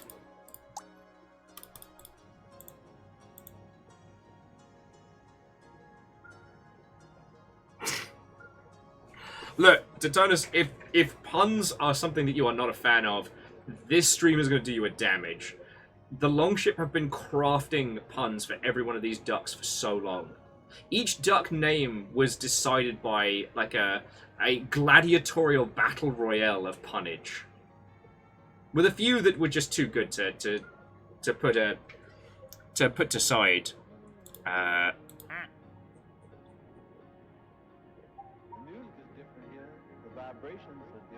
Mimic check gear graphic. Oh yes, because this duck will swap to mimic whichever duck it last bumps into. Then we've got Whiskers the duck, which is actually a cat.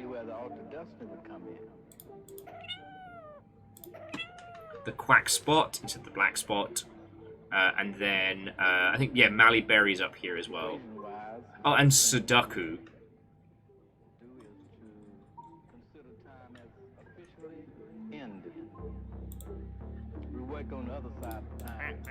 There we go, that's a good shot. Okay, sorry, with what the duck is this? This is some puzzle cracking. Okay. Better still, teleport the whole planet here through music.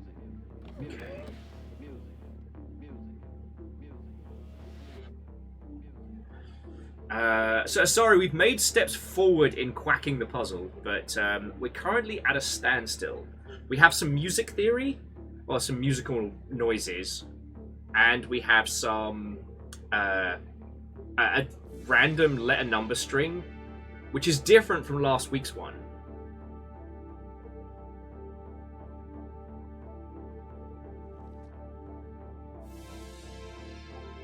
So, right now I'm just trying to ponder.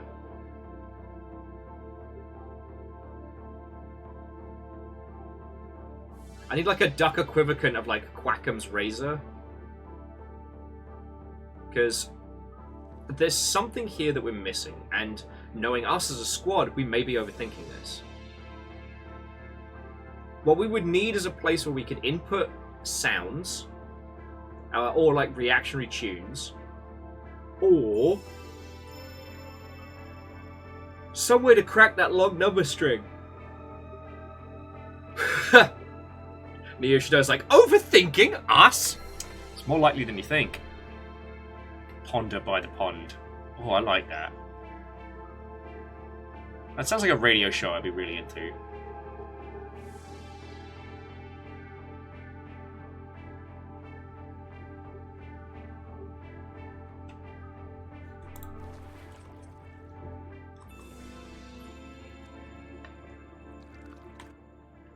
Okay. Sorry, I'm gonna duck lock on Duck Poindexter. Because I think I need some brain food. Like, I am ravenously hungry.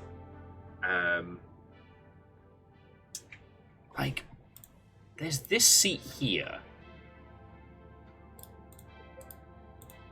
Doesn't seem to have anything to it, but it feels like this is the overlord seat, right? Snacks for quacks. Fuck! I love it. I'm sorry, I'm gonna. I'll leave you all in Poindexter's capable care. Yeah, need calories for brain food. Okay. Anyway, I'll leave you with these beautiful ducks. I'm going to go make a Sani real quick. And then let's keep going. There's so much to this, and I cannot... oh! You know I love puzzles like this. So, Point Duckster. Come on, buddy.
Alright, let me guess. You've all had a massive part of this. You got a massive amount of time to think it through. You've all clearly cracked the quacking code, right? Also, I may need a second Sani. This is not going to cut it.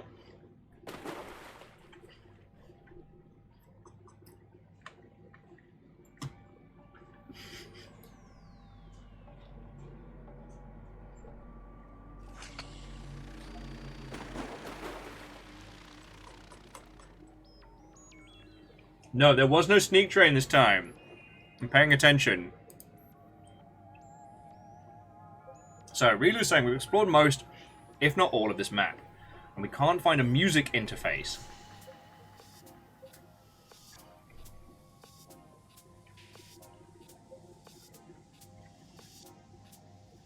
Well, I think that until we can find a way to either play music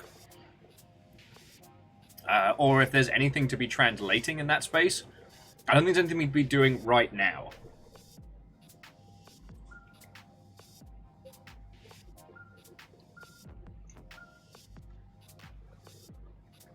Meaning that the next focal point is that the error code for the texture DB.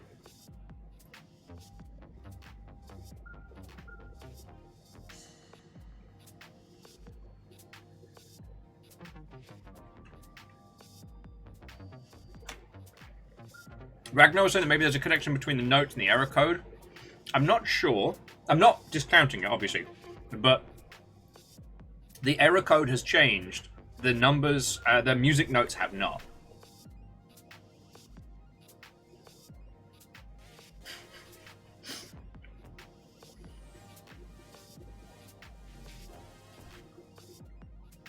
And Fred, what ho and welcome.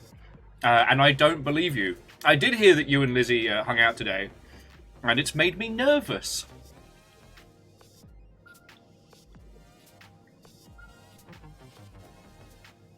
Wait, what?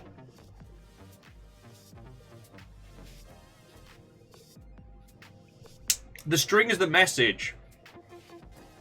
The error log is the message. The music is the cipher. Okay. Fucking yo.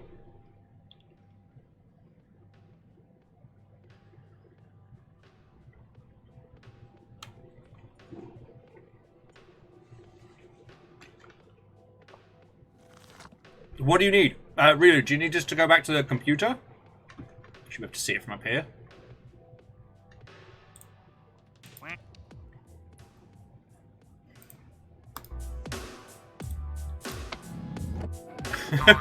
So long, Andromeda Duck.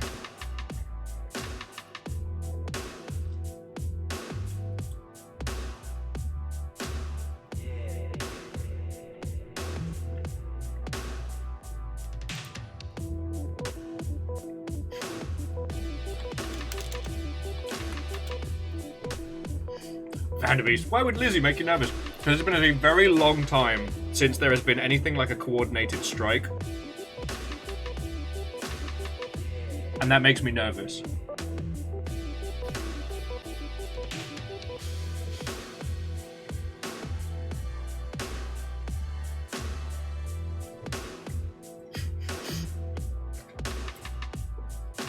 I like it, Ragnar. Smoky Thinker and Riot Cider are back in play.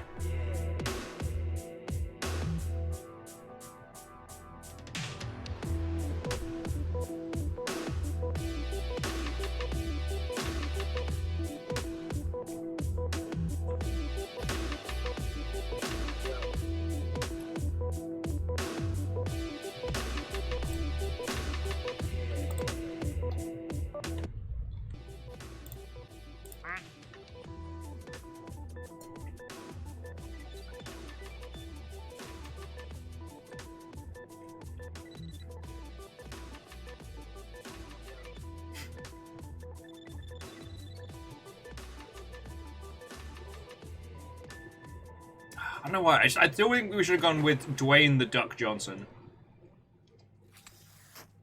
And Angel Kalina, you have worked your tush off. That is all good, friend.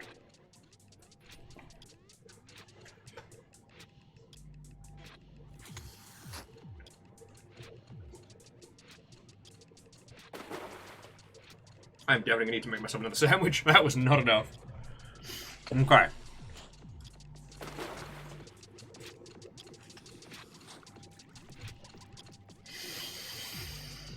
Okay.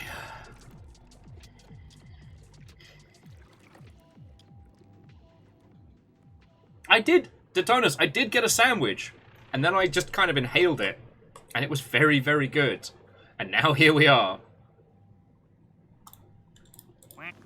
Duck the police. Duck, duck, duck the police.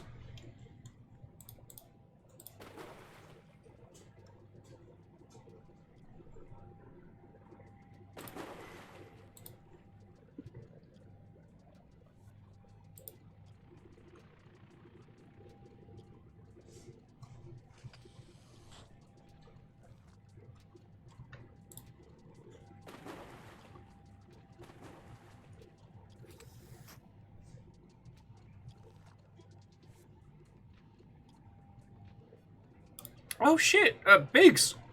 Fuck, I hope... Fuck!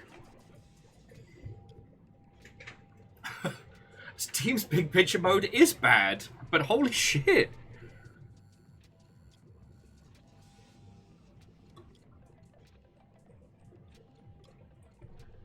I don't know what to say.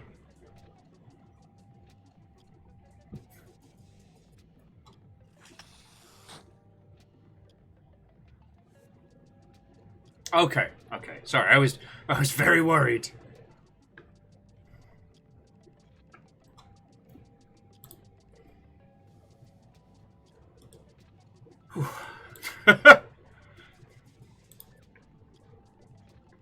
Alright, brace yourselves, friends. Relu's got a wall of text incoming. So, too many feckin' G's, we have a string of notes. Each string contains a G, the only common note in all three. It's the first, second, and sixth.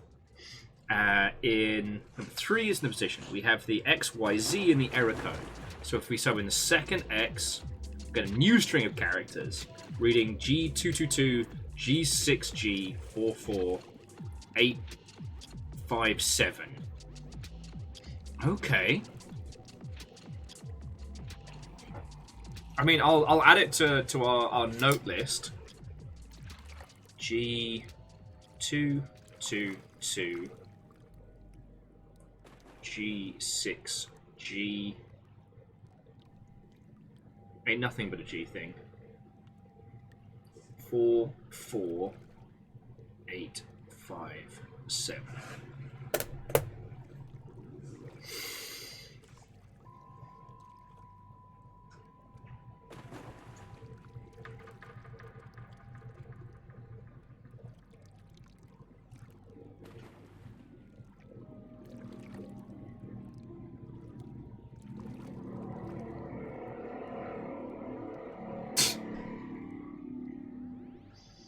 Terra, Fred. Terra! Okay. You're making me nervous.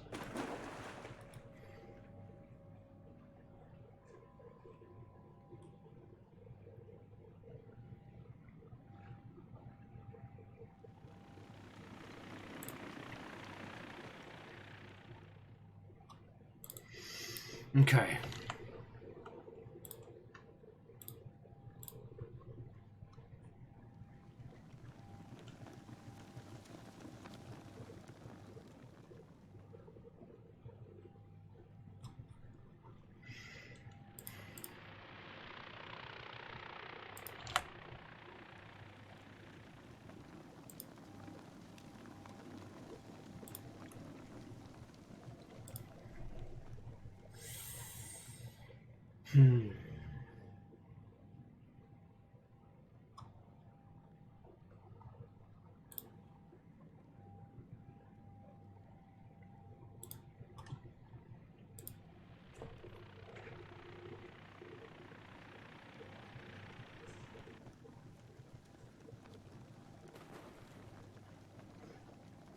I mean, Ragnar, that's an excellent question. Where do we use the code? Or do we have to rename a duck? And if so, which duck?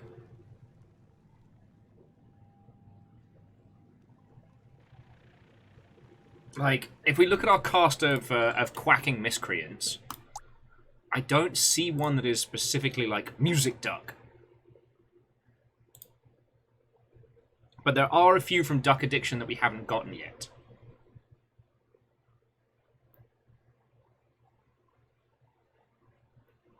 I know Bill Punk had some additional overlay information, but I think that was part of the puzzle to open the door.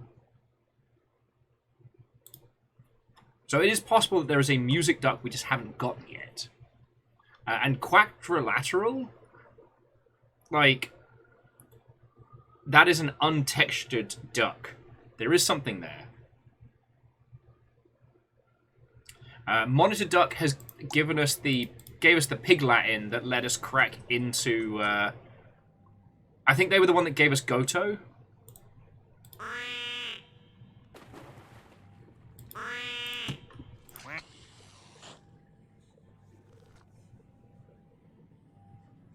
Lost Flowers. The headphone duck is Quack 3 Arena. They're an esports duck, not a DJ duck.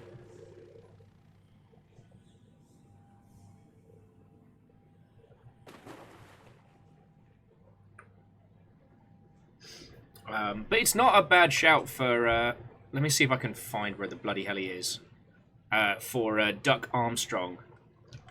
Because it might be like input code get pig Latin out. Just gotta ruddy find him.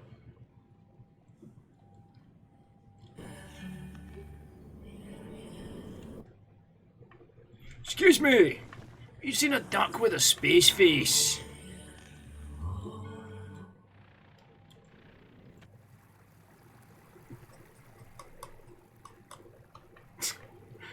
I still really like Marzaquax. And Gene Swimmings is pretty good as well.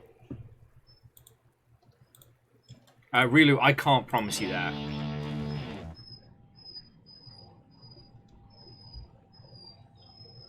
River, you're fine.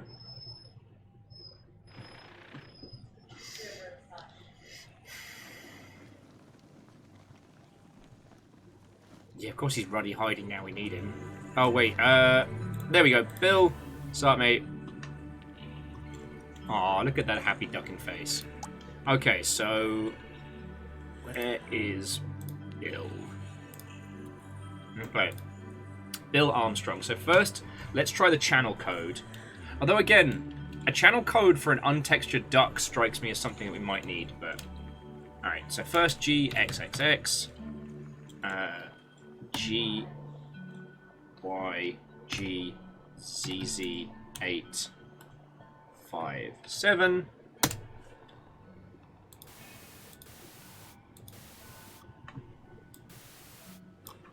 Okay, nothing there. He's making little TV noises, but... Okay, channel is a good one. So now let's try the cipher broken ones. G222, G6,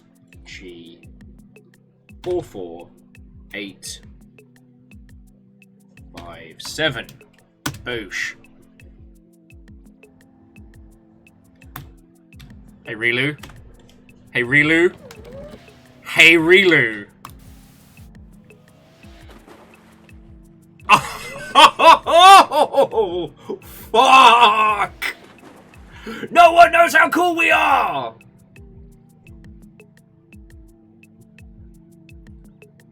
Okay, so it's sys slash, so spawner exe. So let's head into the rabbit. So cd to, hang on, sorry, caps on. Cd to sys, and then we just go spawner.exe.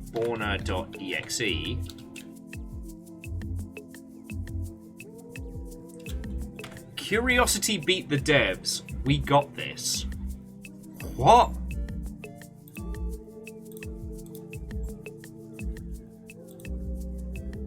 I'm gonna click the soda.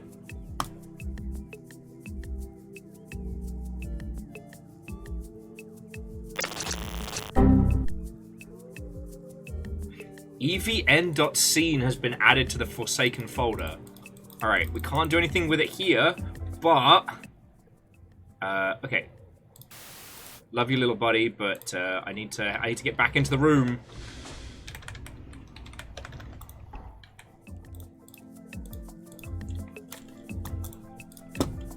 Okay, so... hang on, so CD... so CD back into the Forsaken folder.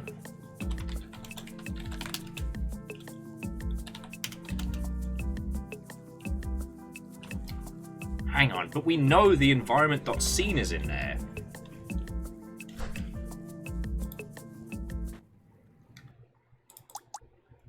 Okay, EN... let's try running that one. Amos, you are fine, my boy.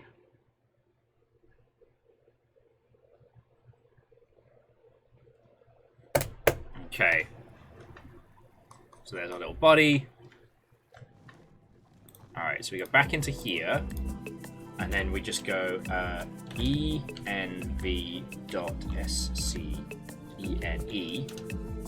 valid command. Alright, open env.scene,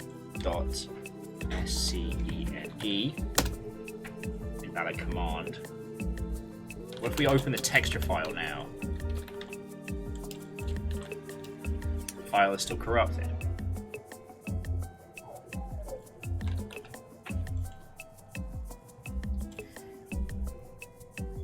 Oh yes, Angel. Fiona has had the audacity to step outside of the apartment without Amos.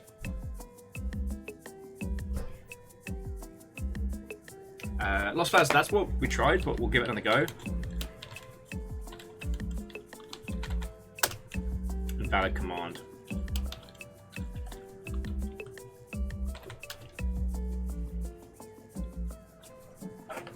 Okay.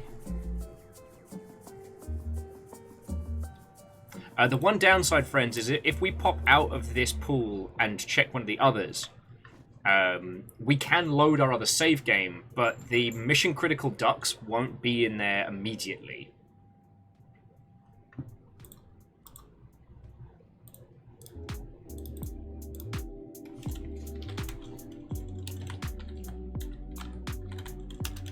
Nah. It's worth a shot. Worth a shot.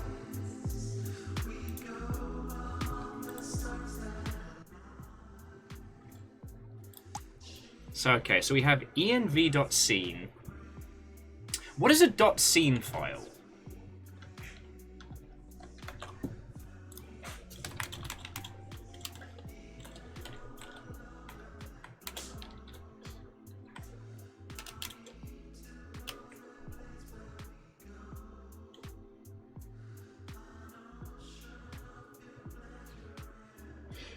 A scene file is a collection of render settings applied to a model. Well, we do know we have one untextured model.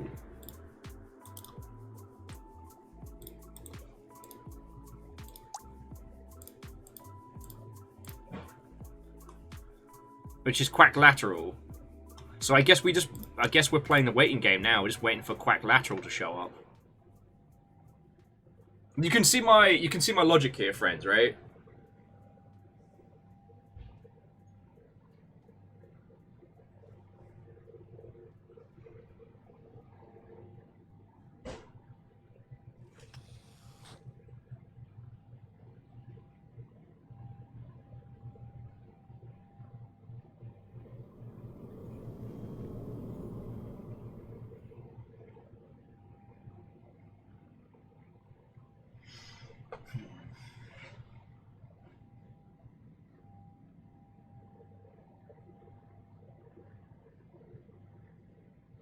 Because the fact that the command line's not reacting to us getting additional things unlocked.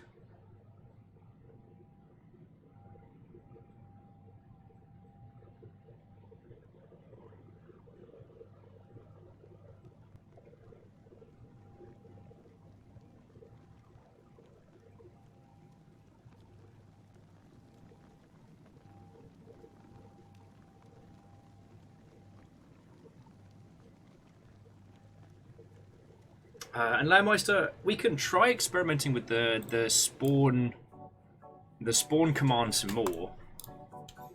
So if we CD back to sys,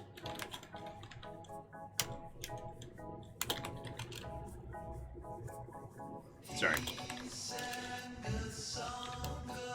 So spawn at XE is here.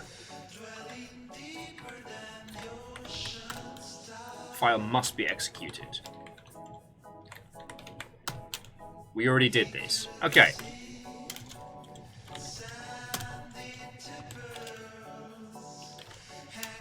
Let's check out the log.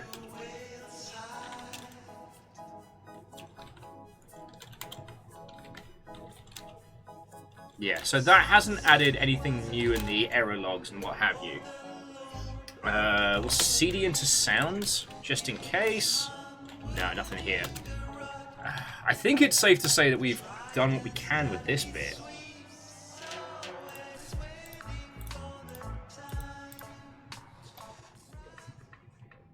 So I feel like at this point we've just got to play like duck wait in. Verdant Flow, that was what we just did. If you missed it, what? Oh, it's the reflection. I was like, what is that on his face?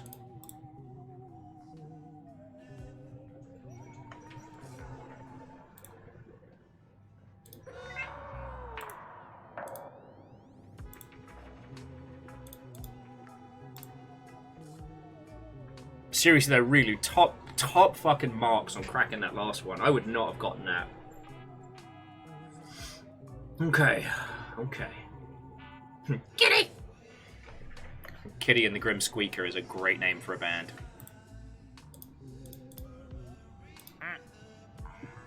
So, we'll watch the Duck Pachinko Parlor for a bit.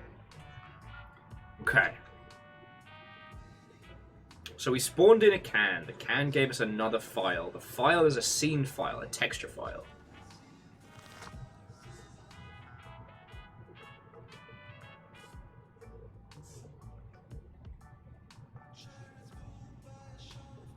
Readers saying, Curiosity beat the devs, almost like Curiosity killed the cat. Do we need to do something with Kitty Duck? We could. What would we do? I mean, we've gained the environment dot. Man, that duck is picking up some serious fucking G's. Well, Quack my witch up is just calmly sitting in the middle. Bye.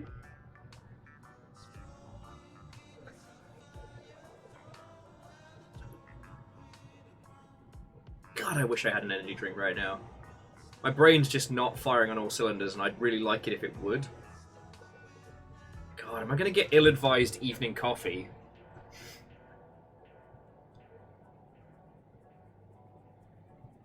And Jay posed, we'd need to name the right duck that. If I had to guess, I'd say it's the duck that doesn't have a texture.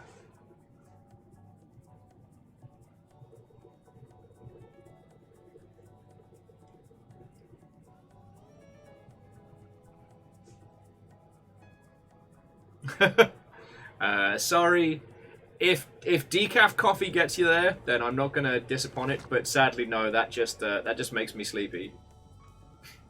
Still makes me laugh that when I started dating one of my previous partners, I couldn't work out why I kept falling asleep at their house until I realized they'd been giving me decaf in the evenings because it was alien the concept that someone would want coffee at 8 o'clock at night.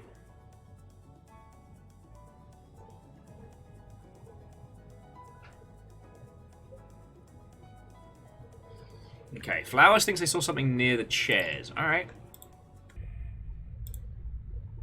So. Okay. So here were the chairs. Good fucking spot!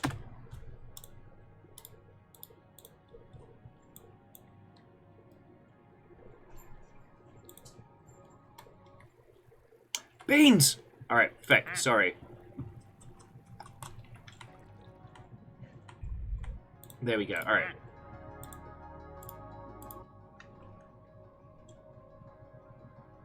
Now, we did see that soda can pop up in the blast area, but the note is new. All right. Heck, we're going to get to read it.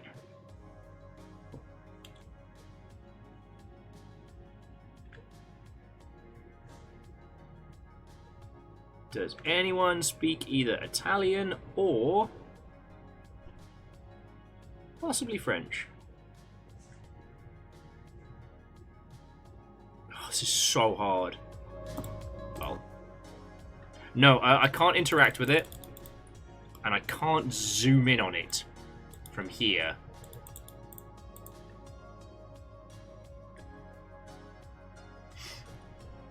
Alright, let me have a look at the screenies to see if I got one that was solid.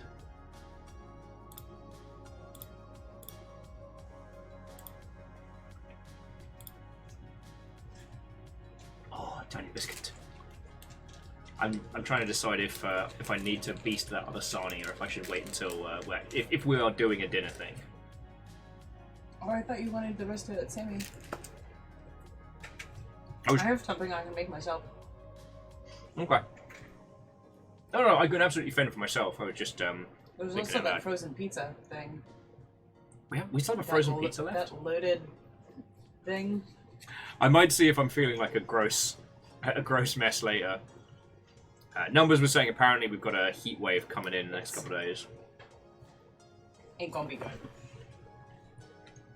Biggs is going to get that bathtub stream, I promised him. Ah.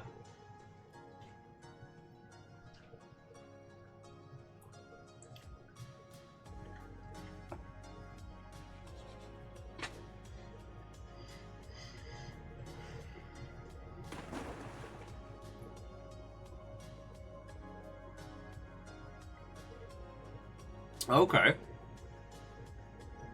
Lizzie. Okay, what's up?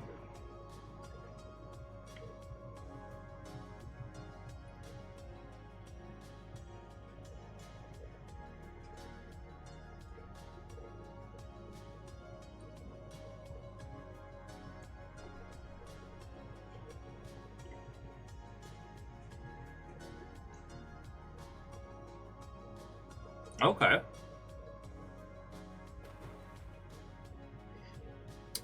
Lost Flower says, Google Translate, Dear Sakura, we will be together soon. Sakura was the anime duck that we saved from the bunker, right?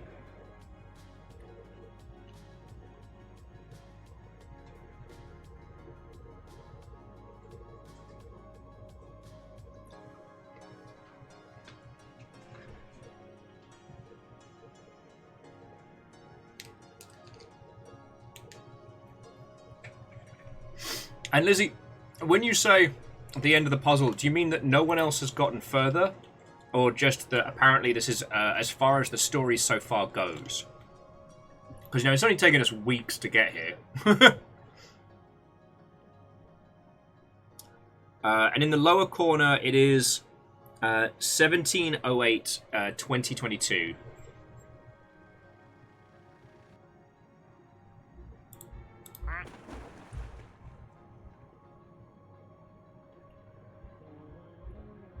Yeah, 1708 2022. The music is different here. The vibrations are different. 2022, yeah. Like planet Earth. I'm sure of it. Affect their vibrations for the better, of course. Another place in the universe, up under different stars. I mean, it could be shitey handwriting and or the weird angle at which we're trying to read it, but that would be lovely. Equation-wise, the first thing to I just wonder what we're putting together with all of this. consider time as officially ended. We work on the other side of time. We bring them here through either isotope, teleportation, transmolecularization, or better still, teleport the whole planet here through music, music, music, music. Okay.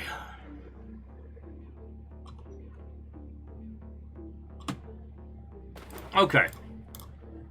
So if we have cracked as much duck puzzling as is available to us right now, that does leave us with a few little choices. We can make ourselves varying beverages, teas, coffees, and otherwise, and just have ourselves like a little duck chat show. An attempt to unboil the piss. There are a buttload of games I have on the sideboard for just such an occasion, including, I believe it's Taiji, the What If the Witness, but not made by a wobbly knob end.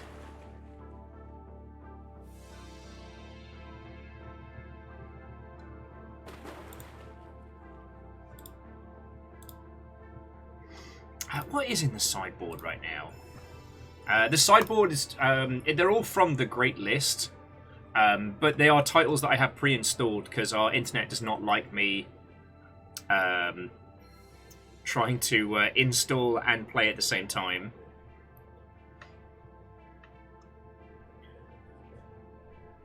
Ragnar says we could start the next chapter of The Black Watchman. I mean, are you all in a puzzle-solving mood, or are you in more of a floating duck kind of vibe?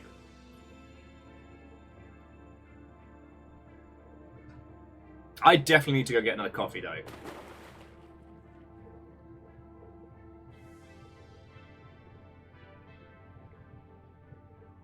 Because essentially a duck vibe is just like, how are you all doing? Tell me your tales. I don't know if you all saw, Beefcake Arms got finished. He's a big beefy boy. He's a big beefy lad. We can natter about things that don't involve hot-boiled urine.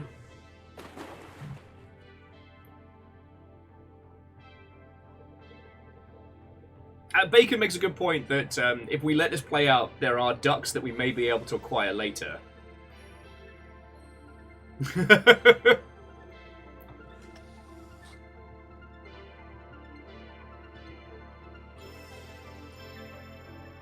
Okay, well let's go. All right, so here are our current.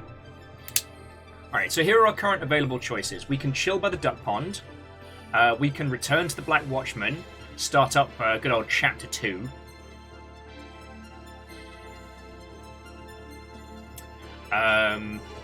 I can pick something from the sideboard.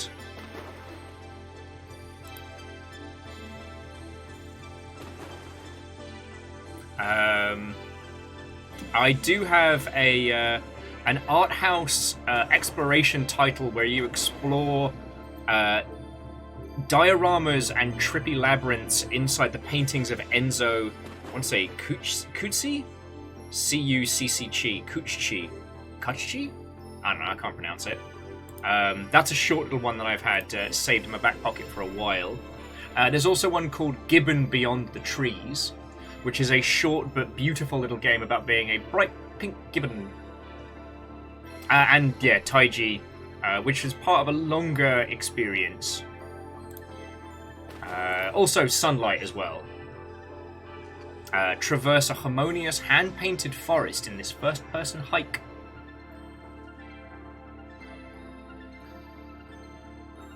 Dodonis, I ate a thing. I had a half a sandwich. It wasn't quite enough, but Fiona brought me a cookie.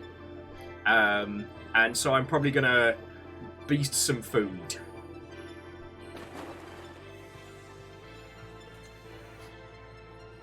Is there anyone here that hasn't seen the Black Watchman so far? Just making sure that that everybody's had like a crack on this one. Okay. Even Rilu's saying that they are just down for ducks and or a cute title. Not sure if Black Watchman's my brain vibe. I can understand that. That's the tonal whiplash of whimsical ducks into, hi, you work for the Illuminati now.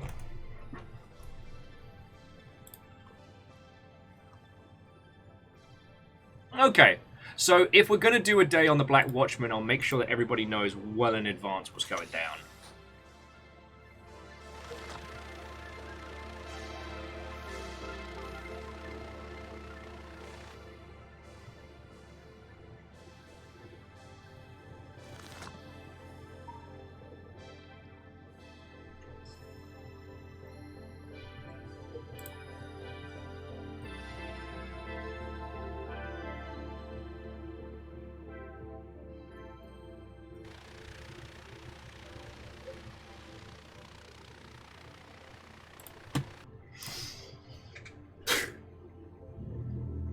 Poindexter once again causing trouble. Can't take this little bugger anywhere. Alright, where's my pachinko seat? There it is. Now, battle for my amusement, ducks! Poindexter and Paul McQuackney in the same space. Paul's already down. Should have guessed. Should have guessed. Okay.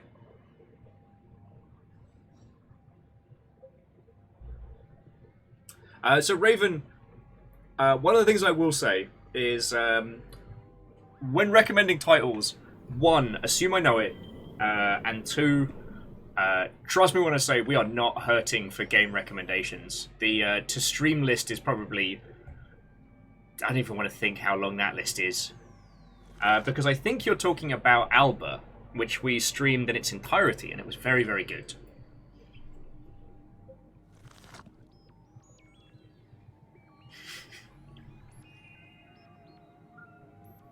I will always compliment somebody if they can recommend me a game I don't know, but it is extremely rare to find one.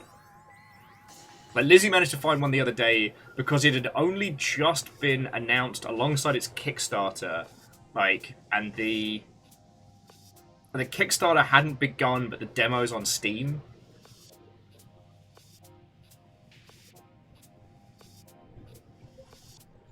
Yeah, no, Lizzie, you get that dinosaur sticker. You get that win.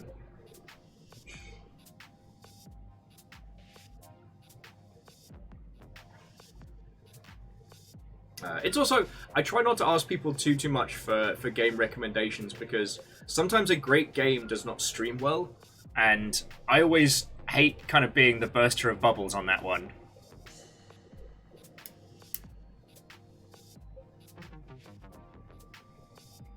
Moose, absolutely. If it is an unannounced title from the local scene, that is definitely cheating.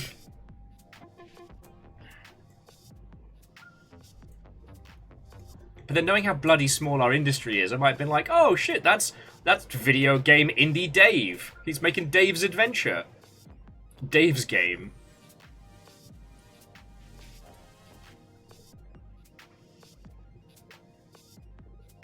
I do know Penny Larceny Gig Economy Supervillain. It is not a good streaming game. If it is the one I'm thinking of.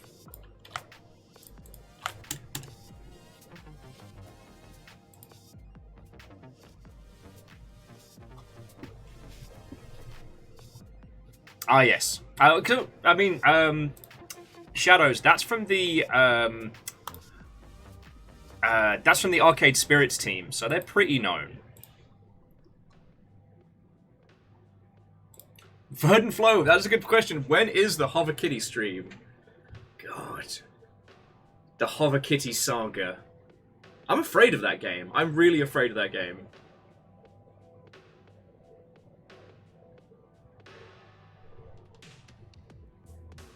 And Legend, Brotato seems to be one of like the actual worthy successors after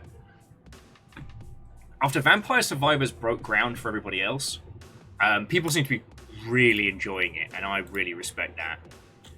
You know what? Let's turn the now we don't have to worry. I'll turn the cinematic camera back on. We'll hang out with Jack Quack and see where the world takes us. I also feel like, aside from a little bit of the Twitch integration, I don't think Devil Daggers is a good streaming game either. I love Devil Daggers. Vampire Survivors. Feck me running. It's all blending together, friends.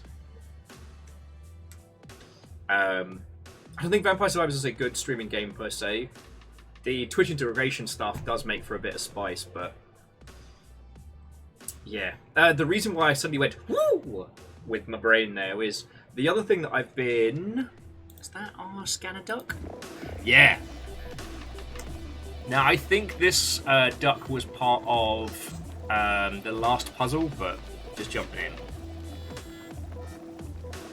And Detonus, you can't just throw in random titles. Gotta think it through. I mean, because you can always brute force the limitations of a person's knowledge.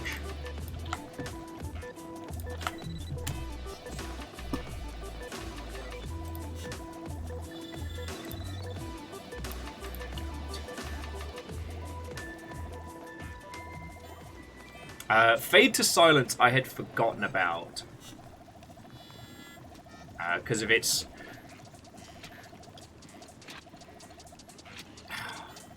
Fade to Silence is one of those titles where it felt like a design by committee experience.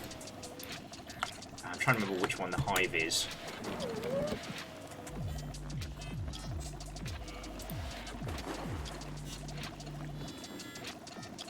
Oh god, yeah, no, I haven't seen that one in 1,000 years.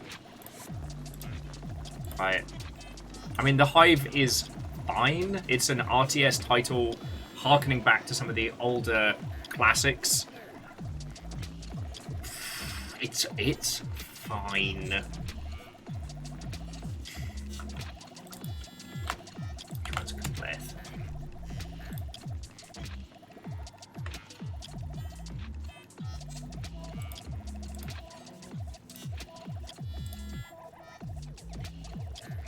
Oh yeah, and another one that kind of blended into that. Whatchamacallit?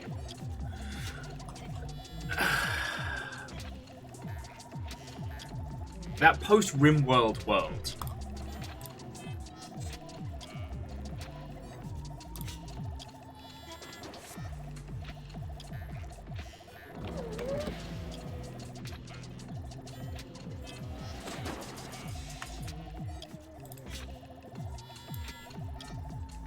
Oh! I don't know what we did there, but I got an achievement called Milk Away.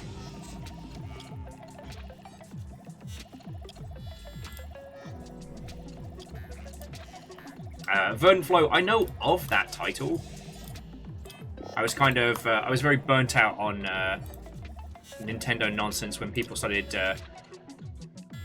talking about that outside of the space. Just hang out up here.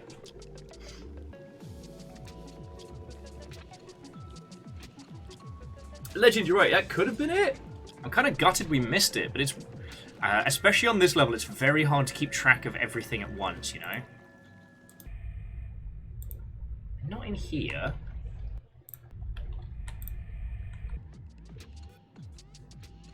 I wonder. Can we click on any of the planets? That would be fun. Whose planet is this?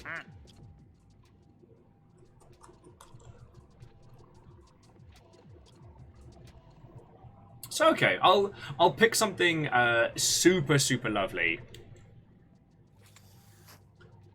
from the sideboard. I'm thinking either sunlight or I'm thinking either sunlight or this arty diorama one, so we can have ourselves a nice calm Saturday afternoon. You know what I mean?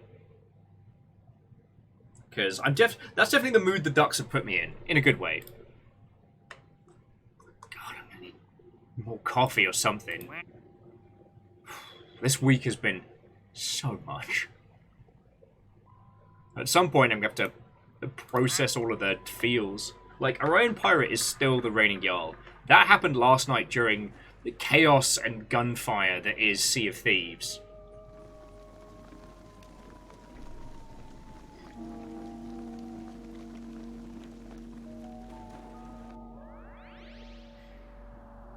Yeah, Deliver Us Mars was so good, Miyakini Sakura.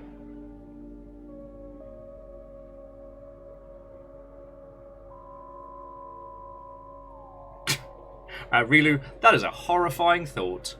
Is the duck... the ducks are made out of the same stuff as the rock in the middle, right? So is it this planet made out of duck flesh, or are the ducks made out of moon?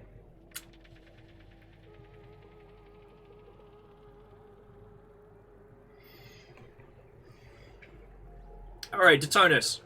I'll give you 3 more shots. I'll give you 3 more shots. You want to try and find a game that I don't know.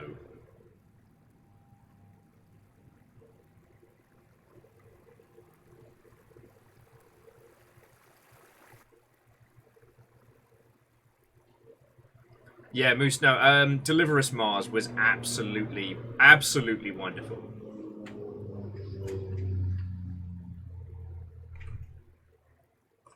And I'm so glad we got to spend as much time with it as we did.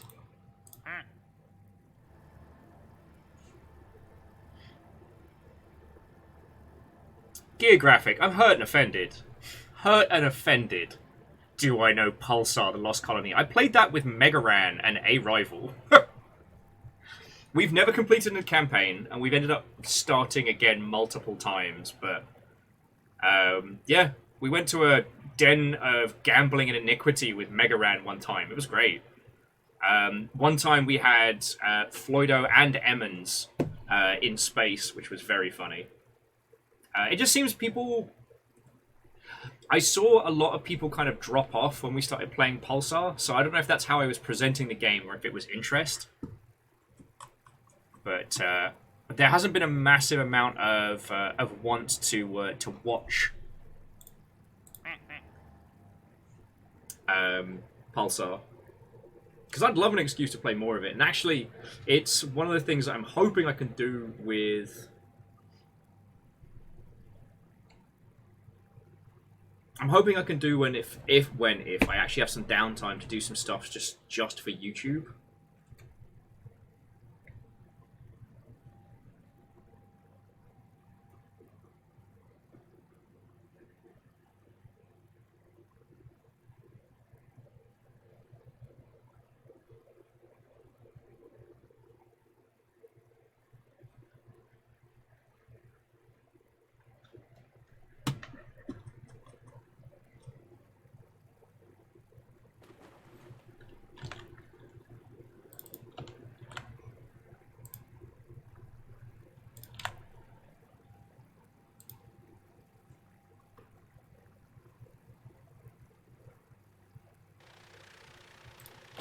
I know Sayori from?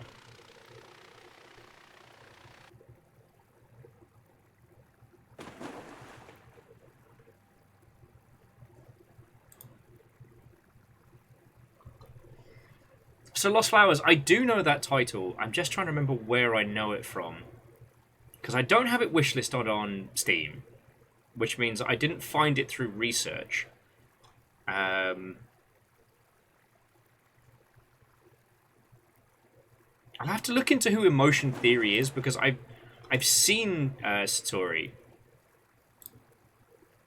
I don't think I've had hands-on with it, though.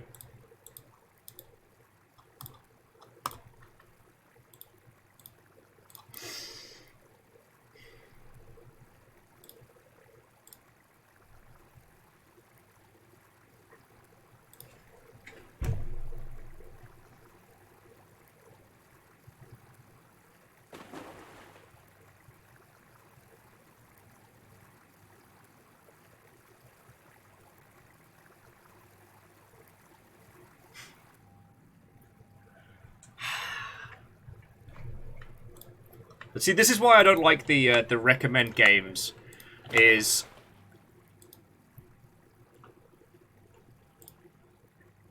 wait, how is Jaeger the game?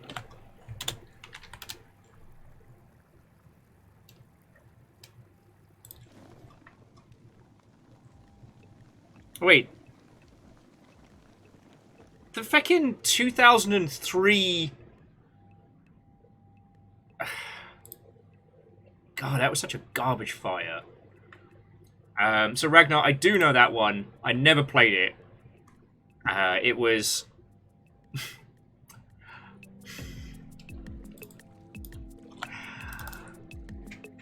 It was a game that THQ published. It was... Yeah. You know what? This is one of those, if you can't say anything nice, don't say anything at all. And Battle Engine Aquila Battle Engine. Again, if it's got mechs in, just assume yes.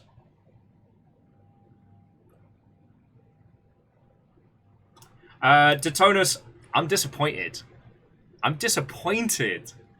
So last night, one of the people on Sea of Thieves for the Night Squad is one of the writers of Only Cans. Stackland I played to absolute death. Now, Moonbreakers. I'm trying to think if that's the one I think it is. Oh no, you might be onto a winner with Moonbreakers. Oh, it's Moon Space Breakers. Oh God.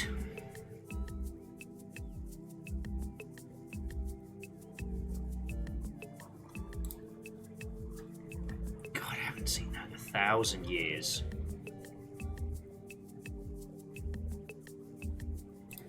Sorry, that one is a bit of a confuser because Moonbreaker is a recently released title, which is from the same team that did Subnautica, and it's about like miniature tactics and painting.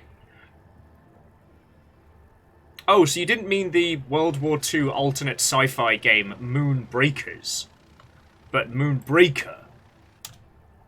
Yes, I've only had the chance to play it a little bit.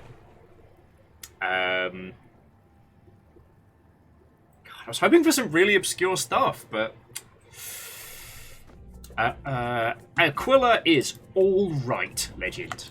Honestly, I got it because the pod reminded me, as I played it 1,000 years ago, the pod reminded me sort of a kids' TV show from the UK called Aquila, about two kids that find they find a spaceship, and the whole thing is the whole interface is in Latin with a bunch of like Roman sigils and stuff on it.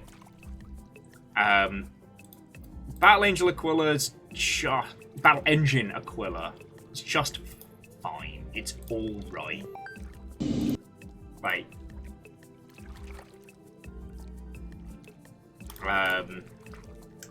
And actually, Detonus, the further back you go, the more likely it is that I know it. I mean, Krill managed to find a LucasArts game that had skipped me by, so it's not impossible.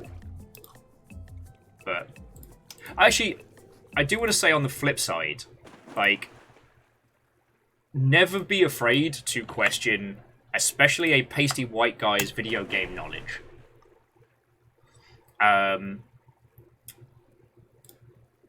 I think that a large proportion of some of the nonsense that we see in the games media space, I don't know if it would be solved, but I think anybody that stands up and says, I know this thing, I think they should be able to, it's a cow! Oh man, when did we get a space cow inflatable? Oh, I love this game. Sorry.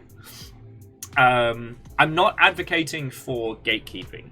I am saying that if someone, like a certain someone over at IGN, stands up and says, alright, this is how it is, if they can't back that up, you know, there are no qualifications and credentials for being a pundit. And, you know, people speaking with grand authority about the state of video games, but with nothing to back it up, is something that we have dealt with. Turn off the cinematic cam so we can just watch the cow. Shadow. You say you're a gamer? Name every single game. I know. And I'm trying not to, in the same breath, advocate for gatekeeping. Because, like, anyone femme-presenting, anyone who doesn't look like a pasty bastard, those lovely individuals do not need to get gate checked. They've gone through hell and high water to be in the space. But, yeah. But Shadows of Life did just ask me if I played Virtua On. Hurt and offended. I'm a Sega Saturn enthusiast. I played Virtua On Ontario. I played both in arcades. Now, I never had enough money for the arcade, for the proper control stick. But, you know, a person can dream.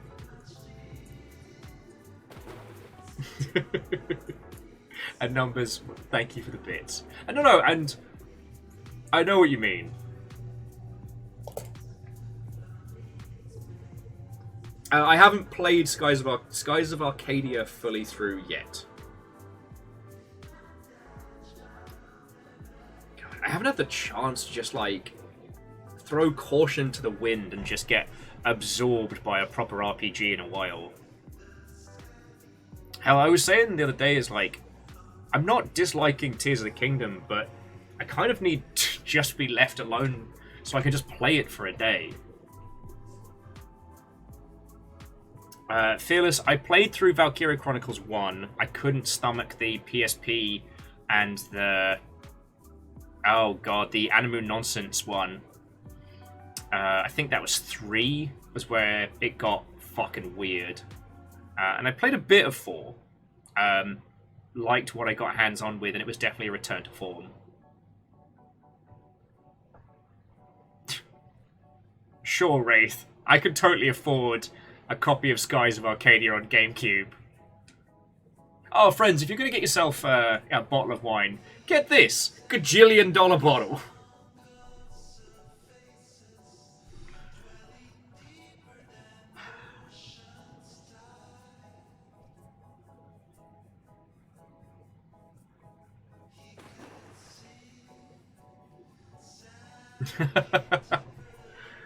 Oh, well, Bacon, that is very kind of you to offer.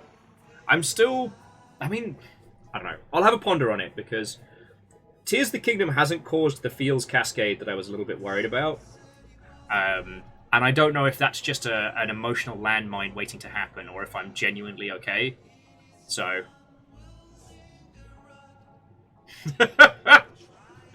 okay, but Wraith, it's that thing of, like...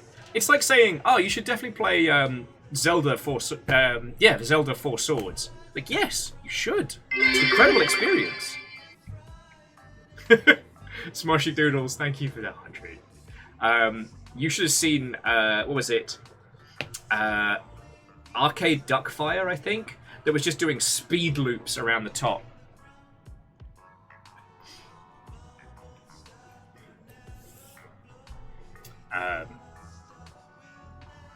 But no, and it's the same with things like Steel Battalion and stuff like that. They are great games, but to like get hands-on with them proper to get the experience, like it's a big money investment. And I'm not comfortable borrowing titles from people that are that expensive without like a very specific setup or without them being in the space, because like Amos killed a pad the other day and that cost me $50. Like that was just a pad gone because he was being loopy bananas and caught the cable while I was trying to calm him down and just obliterated it. If that happened to someone's copies of Skies of Arcadia, I can't afford to replace it.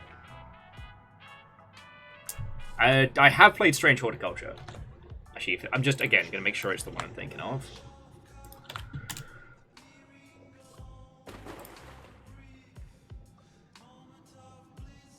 Yes. I think Strange Horticulture was in for BAFTA last year, I want to say.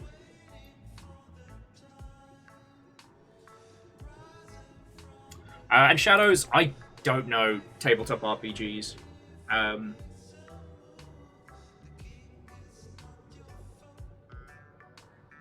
It's a sphere that I wholeheartedly respect, and I love hearing about them, but it's not a sphere I have knowledge on, you know?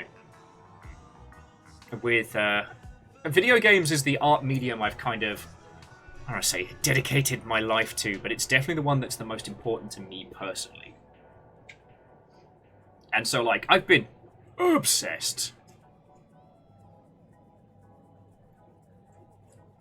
I've been obsessed with for most of my life.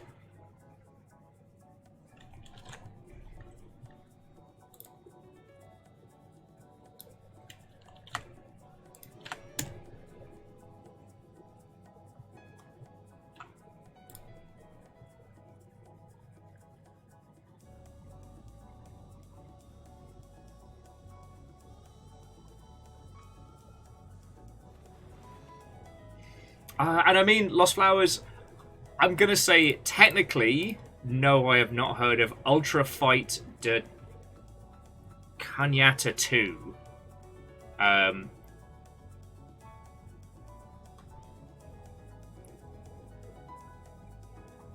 But that came out May of, what, 2019. It's still in early access, and is being self-published by a Japanese developer. Like,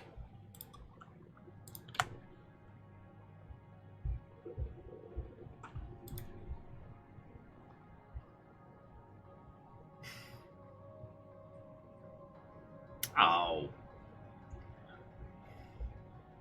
how little must you think of me, Ragnar? How little must you think of me? Have I played Pathologic?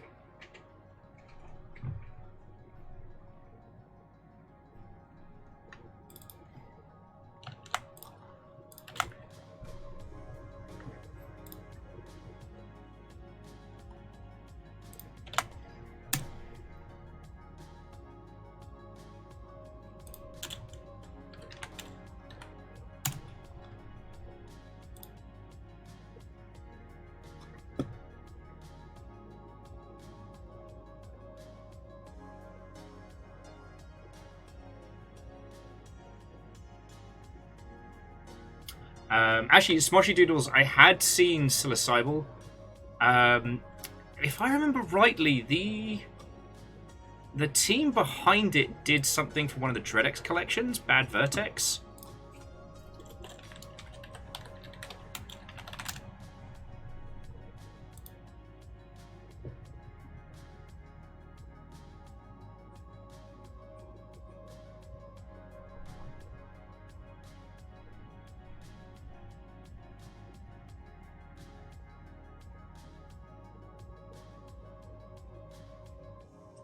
Yeah, I'm pretty sure I've seen this. I think that's where from. I'd have to do a deep dive onto that one. Anyway, let's bring the do you know this game thing to a close, because I'm always happy to learn about titles I don't know about. This isn't a I'm putting my knowledge on a pedestal above all. But one of the things that's been really hard going through the games industry has been being able to convey a large amount of knowledge and having to come up against a lot of people that don't play a lot of games, that don't know the space or understand it, but speak with authority. And so when people are like, oh, have you played this? I just want to be like, are you asking me if I've played one of the seminal pillars of our industry? Yes. The answer is yes. And I understand it's kind of like trying to get... But like, Phyllis, The Fall is one of the more fascinating indie evolutions that we have seen going forward. Alright, so we had the Summer of Xbox Live indie arcade explosion. Suddenly, retro RPGs made sense again to make, and people came through with a bunch of them. And The Fall was a mostly mediocre Metroidvania-esque title, but had the most fascinating narrative perspective. And yeah, of course, Ragnar, of course I know about the Blade Runner game. The fact that the remake of it was such garbage is just heartbreaking. I was actually looking to share that with you all. But, like, such a brilliant early example of, like, I don't want to say procedural generation, but just smart construction.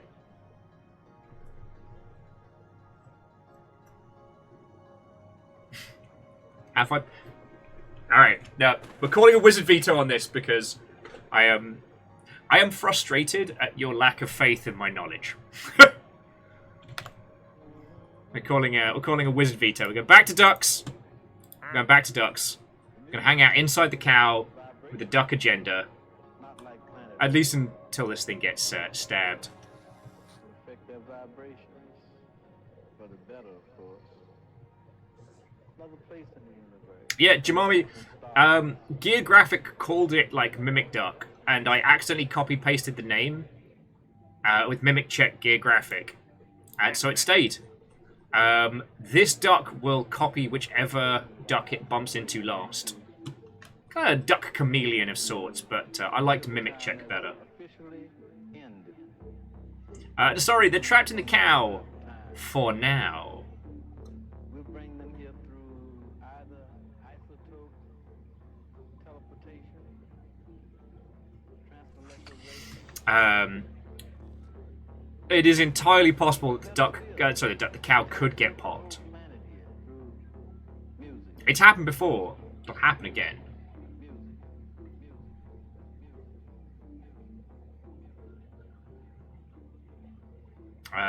So Smushy Doodles, if you'd like game recommendations, I'm really happy to throw in. Like, if you want like my current tasting menu of titles, my current is a mix of... Okay, so currently, my recommendations. If you haven't seen it already, the game is called Dreamwild. And I just cracked the... Well, okay, over the weekend, but I just cracked into the overworld, and it's feckin' brilliant. At first glance, it looks like a high-speed, like indie FPS, similar to Devil Daggers and Kill Bug and things like that, but in actuality, it's this, like, spanning wild dreamscape of a PS1 title. I'm pretty sure you all know the Banished Vault right now, but if you don't, it is the most beautiful faux board game. It's like FTL meets Deep Space Gothic. The idea being is that you are the last surviving... Dreamwild. Sorry, Smushy, I'll get you the...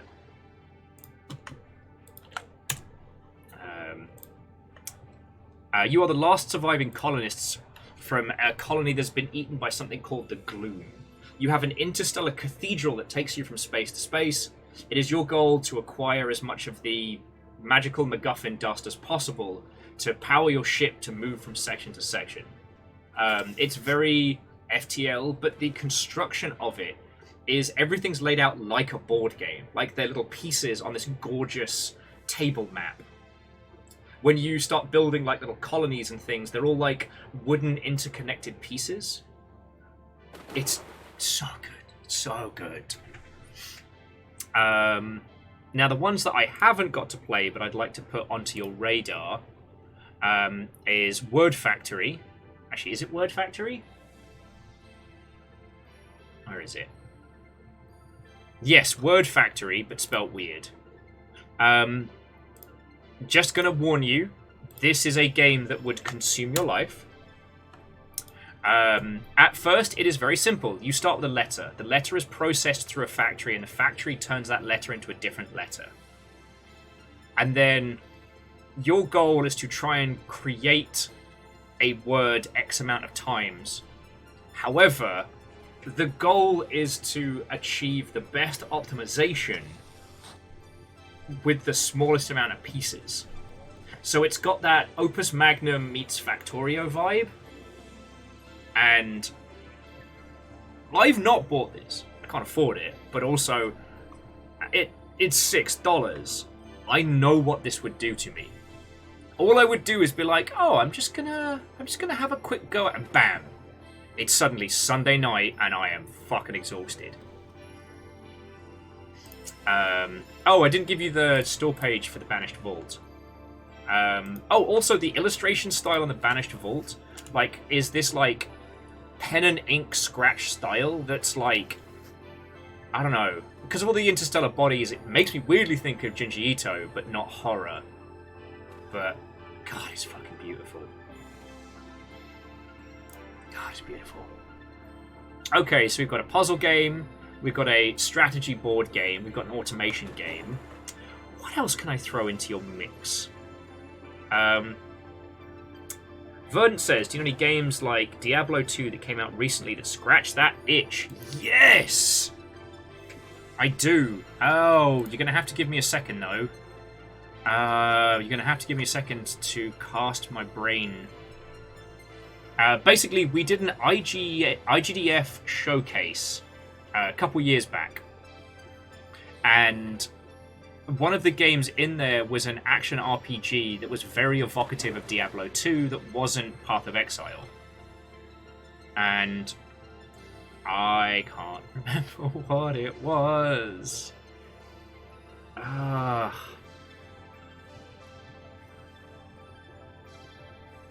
Oh, and Smoshy, 2D or 3D platformers? What were you?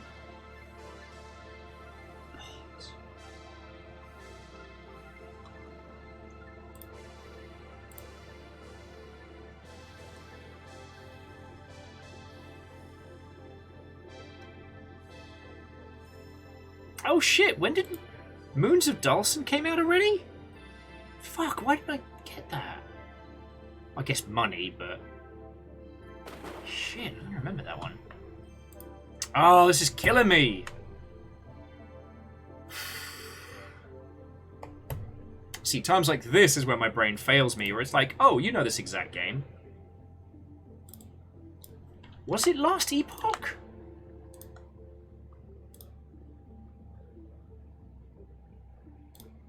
You're right, it bloody was! Wraith, thank you. See, that's the bit where my brain is a bad word. So Verdant Flow, check out Last Epoch. It did start its early access journey back in 2019. It absolutely deserves the ridiculously positive reviews that it has. In the words of Optimus Prime, you're welcome.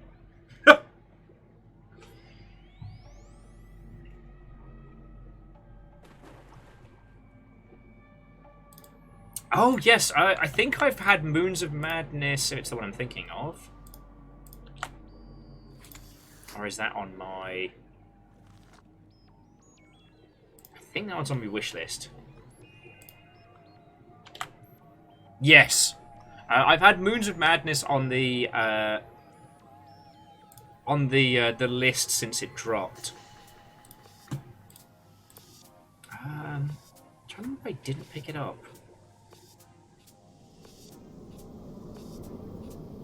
there was a very strange reason why we haven't streamed this yet. And my brain is not giving me the details I need on that one.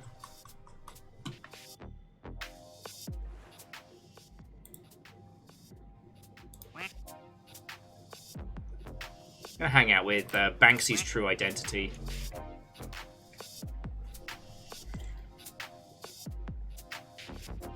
Oh, Numbers apparently has a copy of Moons of Madness. Lovely.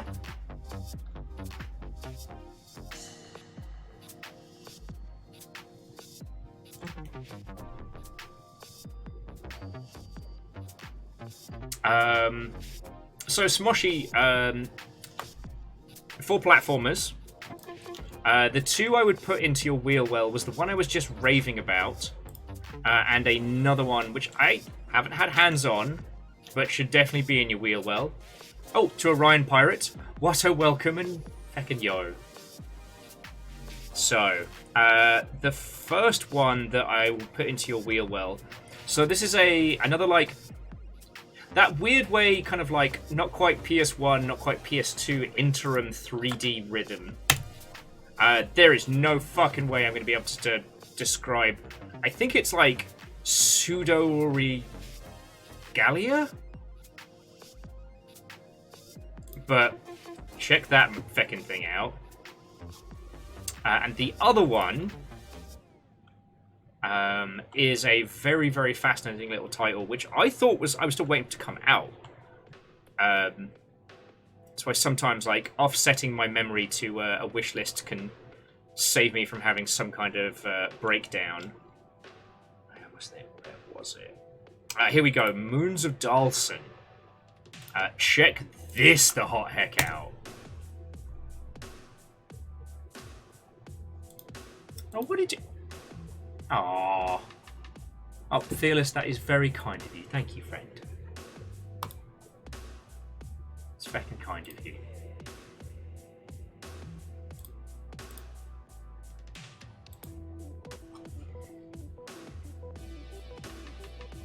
Seriously. Fearless just sent over a copy of Moons of Madness. Space Spoops. Available on tap. Okay, so yeah, so Smoshy, I'm glad I was on the right vibe. And Smoshy, I've already talked to you about like a couple of our classic bangers, you know, Whoopo, Pikuniku, that kind of stuff, right? Right? I haven't left you on red for that. Bacon, same. I'm just waiting to see what happens if this thing gets stabbed.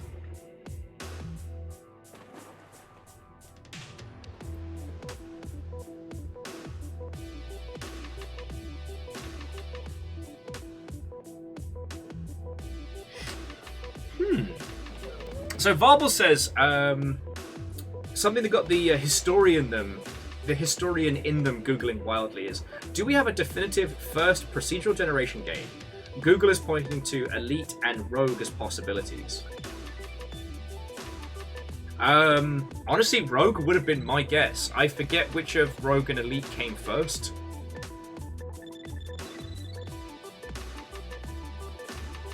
And sorry, Beadora has been in the Palea beta, and I think also the Dice Goddess as well.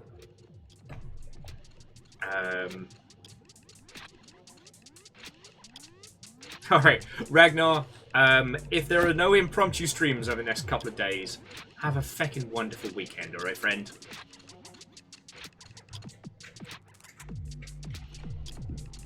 But yeah, so Farbles, that would be my guess. But I wonder, you know?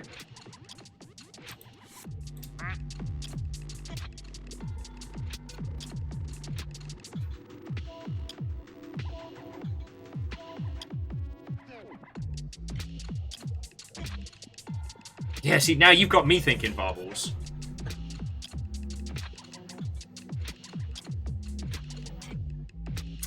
So again, Barbles, not that I know of. Adventure was completely pre-constructed, as you well know. And if there was another procedural generation game, it's of an obscurity level that's past even my knowledge.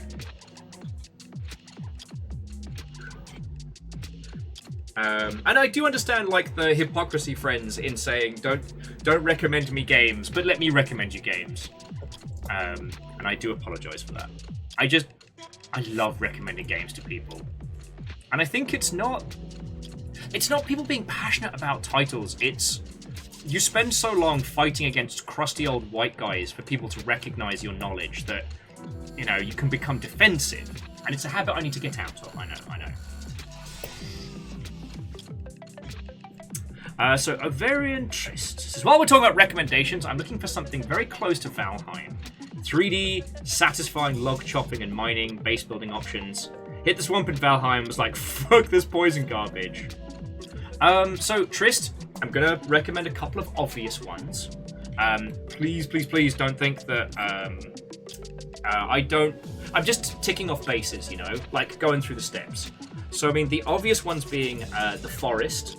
That has a bit of a horror twang to it, but the through and the story, absolutely choice. If it's the base building and the construction you're looking for, I'm always going to recommend Subnautica.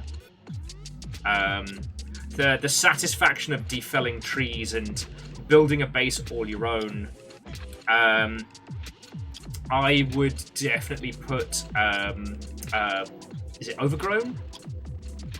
Yes, I believe. Obsidian's one. Even though you're a bunch of kids in a Honey, I Shrunk the Kids scenario, it's very good. Oh yes, and Varbles asked the important, how important is combat? Grounded, Detonus, thank you. Wow. I can remember the concept of a lot of these games, but apparently, yes, I have Gelatin Smooth Brain today. Which is a great name for a character. Not as good as Sarah fake name, but good. But so Trist, if you're also looking for something that's more voxel, that's more like create and express, then we can take that in a few directions. Because to my understanding, Conan Exiles is very, very fun to play, but does have a strong combat focus. That's the only reason why I didn't immediately recommend that one. Also, genitals! There's lots of them.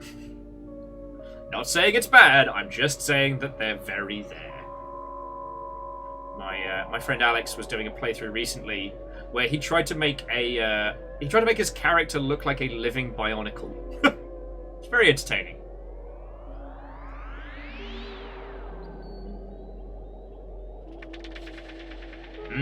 Well, so Trist, Subnautica scared me too, and it was so good. So good. Indeed, Detonus, the genitals have sliders, and remember, no middle sliders.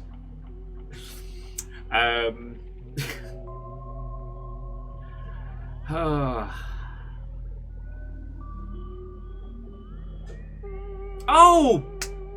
Raven, thank you. Trist, and again, apologies if you already know this one, because it's a bit of a more mainstreamy one, but Astroneer. The craft and gathering is amazing, the construction is brilliant, and the way that you build tethers of oxygen out from your main habitat, God, it's so good. Okay, I had a feeling, because it was like, if you're already enjoying Valheim, you probably know Astroneer, but...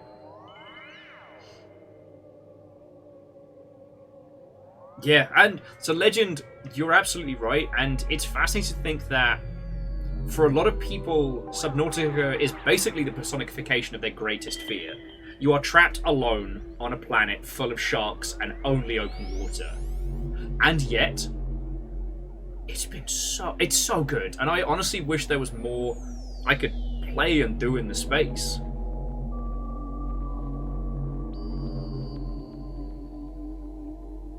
Yeah, Hillian, I'm always hesitant to recommend the Ark series for the Craft and Survive, because when Ark, even Pixel Ark, when it's good, it's amazing. There's a reason it's sold so many copies. But when it's bad, it's just heartbreakingly infuriating.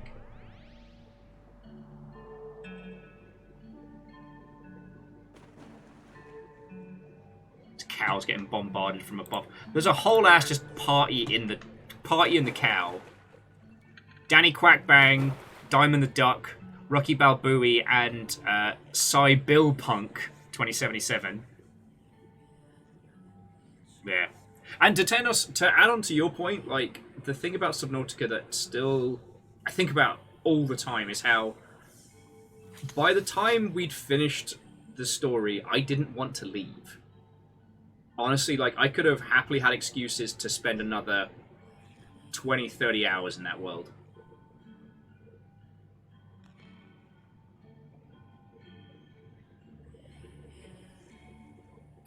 And Trist, I apologize for getting prickly earlier on video game recommendations, but I love getting to play video games sommelier for people. I think trying to understand where someone's coming from empathically and then being able to recommend games from that is the best. So Hillian, I haven't checked up on Void Train, and I'm going to try not to go back into the PP boiling scenario, but it is another great example that early access isn't a sure shot victory. You can't just say, oh, well, we'll do an early access campaign and it'll guaranteed only be good for our video game at the end. But so Shadows, Raft is a game and they have built a story, but I made a promise. It is one of only a handful of dumb things that I have said that are left. And some of the more recent ones I've said I'm not too worried about. But in the event that Mr. the Twitch ever decides to verify our little corner, if we ever get to the point where we have enough people here that we get that little purple chick, then I have to play through Raft. So...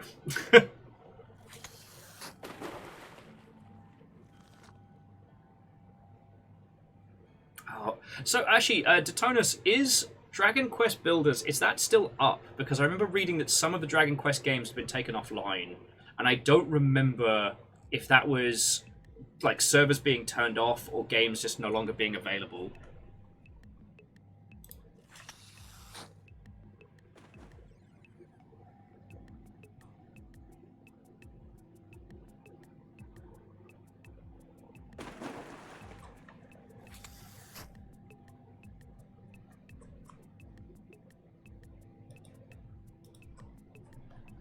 Also, just jumping back onto the Void Train thing, do you know what's infuriating about it? And I guess, again, this is coming off of my pre-boiled PP. All of the comments are like, man, this early access game doesn't have enough stuff in it. What did you think was early access was going to entail? A whimsically complete game?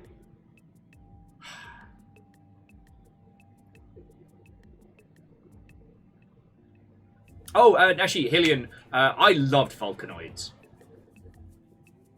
I actually haven't had the chance to go back since they added a whole bunch, but if that game is new to you, the TLDR is it's like a steampunk survival game where you have your own drill train.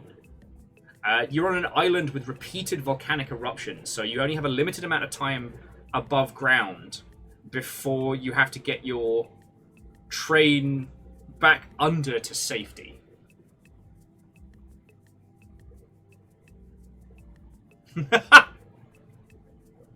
Damn it, Fred.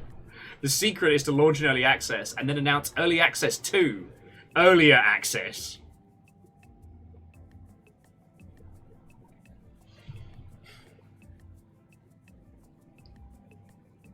I know. Well, no, so Detonus, I'll only... No more than my 10 minutes. But it's just... One of the things that came up from that Dingleberry on the Baldur's Gate discussion was like talking about how like early access allowing them to fix bugs and to succeed was implied as to be a victory condition with no downside. Here's the thing. If you do early access wrong, a game that would otherwise have succeeded dies. Because you cannot get rid of Steam reviews. You can ask users to change and review them, but you don't get to get rid of them. If you launch an early access game and one of the early patches explodes and kills everything, then big shrug. All the user reviews that come from that specific time are there forever. Doesn't matter if you fix the game, doesn't matter if you patch it, doesn't matter if all of their concerns are about things unrelated to the title or otherwise. Doesn't matter. It stays with it. In fact, when we talked a lot about Hades and how its business model was brilliant, they did their early access on the Epic Store, which has no user reviews. The Epic Store does, I think, OpenCritic, same as the Microsoft Store.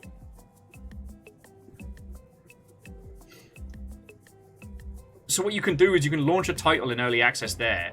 No one can scream at you. And then by the time the game is finished, fixed, polished, ready, then launch on Steam and everyone's like, oh my god, it's so good! Yeah, Neo Shadow, the first impression is absolutely important.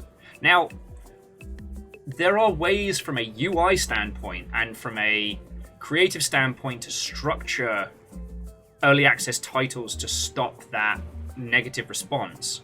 But at that point, you have to stop looking at early access like a thing that you can just do. And you have to start looking at it like it is just a release at a much earlier stage in development.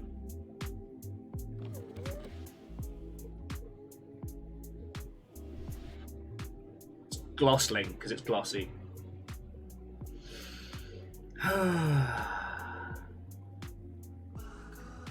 Oh yeah, no, Raven, they were super nervous about Hades in early access. Because it is a gamble, you know?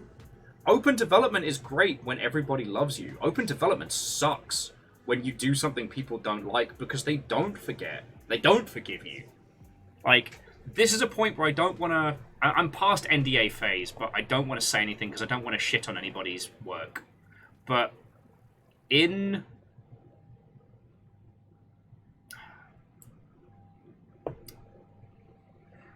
I have been in the room when the call was made to get rid of the thing that everybody hated. So I can't talk about the project, I can't talk about the title, but one of the higher-ups was adamantly sticking to their guns about something completely obnoxious. Everyone was like, please don't do that, please don't do that. They're like, no, look at our data, look at our marketing research. I've played this. This weekend I played a video game and it had it in, so that's fine. But because this person is senior, they get to just decide. And I've been in the room where that person has had to walk back their decision. And the thing is, from a consumer standpoint, you'd never know that fucking Dave wanted to have, I don't know, unlockable Gashpon genitals for character creation. Actually, that would be funny as heck. I'm actually less against that idea. But if you know what I mean, like something that just does not fit. And then they've had to walk that decision back internally. Now, consumers never find out about this. So they don't know about the fact they nearly had to do feckin', waifu pulls for, dangly bits. Sometimes those business models persist beyond, and unfortunately we do end up encountering them. I try not to pick on titles too much from game studios that try to do something weird and different, and ones that try and fail. But like, for a real world example, how many of you are familiar with Dirty Bomb? What was supposed to be Splash Damage's next big thing that was completely mired by a staggeringly terrible monetization system.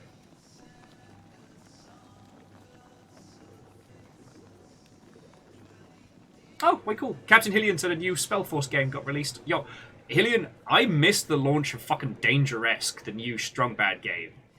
Like, that caught me right off guard. Detona says that they did go the early access route with Baldur's Gate 3, but found all the graphical bugs at the time. They found it best to put on the shelf until done. Yeah. I'm glad that it got sorted, or at least they communicated, but there was a concern around launch that the early access saves from Baldur's Gate 3 were going to cause problems and maybe even corrupt legitimate saves. There we go. Hang out with Nikola Tesla. Were going to interfere with launch day. And people were being desperately pleaded with to delete their old save games to start again. Maybe even reinstall if necessary. I'm so glad Baldur's Gate 3 exists. I'm so glad it's good.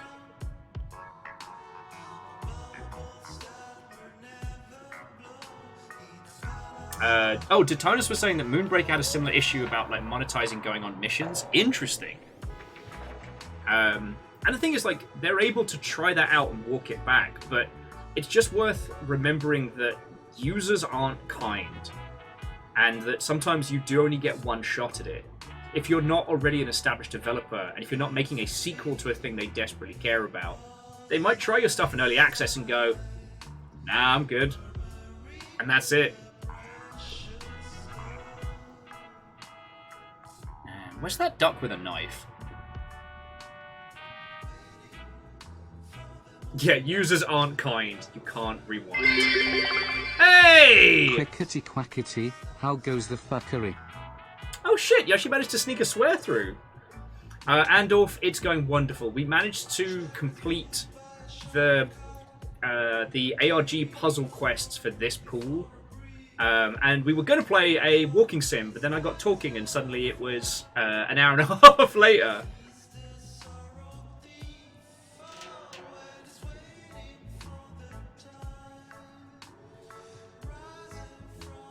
God, yeah. EA pushed that team. EA pushed that team so hard. Sorry, Gear Graphics talk about God of War 4's Cory Balrog just aged rapidly over development, crying with joy when they saw the first reviews. Yeah. Oh yes, no, it is Sony, isn't it? Sorry, I was thinking of Dante's Inferno. I'm sorry to inform you all in the Dante's Inferno online multiplayer community. EA will be turning the servers off. Gion!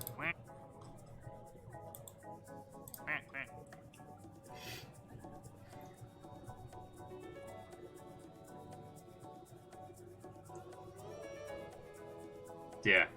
And Phyllis, you are right that there can be a critical fail state in early access.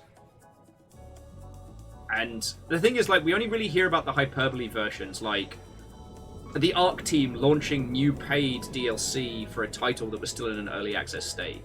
That went down about as well as you imagine. But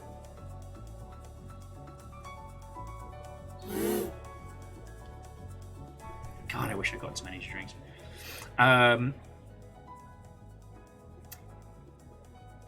It's too warm for more coffee. Beer.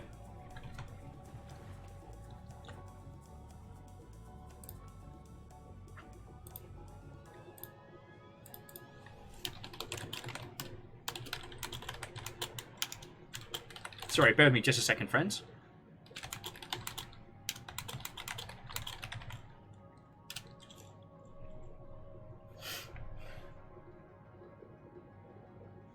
Captain Hillian says, before we go to bed, who knows the neighbors from Hell games? Wait, are we talking about the 2D Hitman style assassination titles?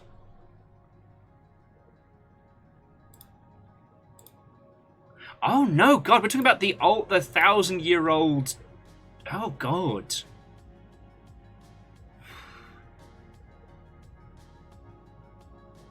You just had to pull me back in from the nonsense. Dan! What, oh friend? We managed to crack the ARG for this area. I won't tell you any spoilers if you haven't done it yet, but oh boy. DJ, happy birthday for yesterday. I'm sorry I wasn't able to stop on in, but yeah.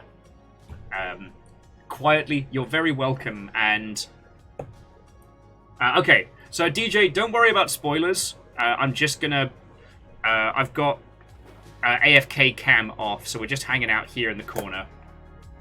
And yeah, as I was saying, for the stuff and things, I'm just trying to think of a pithy name. And while the option is always there, I'm trying to challenge myself to come up with something that isn't a Dan pun. Oh, yes! As Detonus and Lizzie were saying, yeah, I saw your Tingle cosplay. It was fucking great. My only fear for you was realizing how green Tingle's outfit is.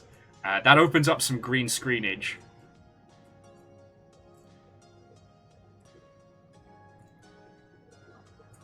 And yeah, like I said, dude, I hope you had a really good birthday. Sorry, I'm a little bit brain dead. We've got 2 weeks till Armored Core 6. I am very happy with how much FromSoft robotery is going to be going down.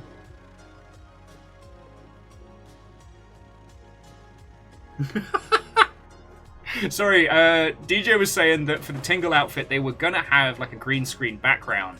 But with the Tingle costume, it made just their face visible. Brilliant.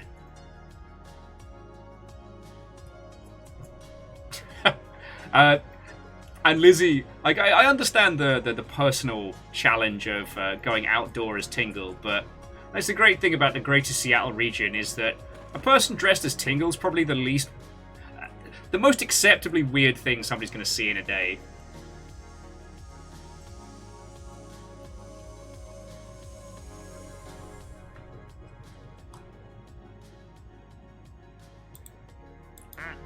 Sorry, someone was hissing at me. Someone in-game was hissing at me. But no, it is...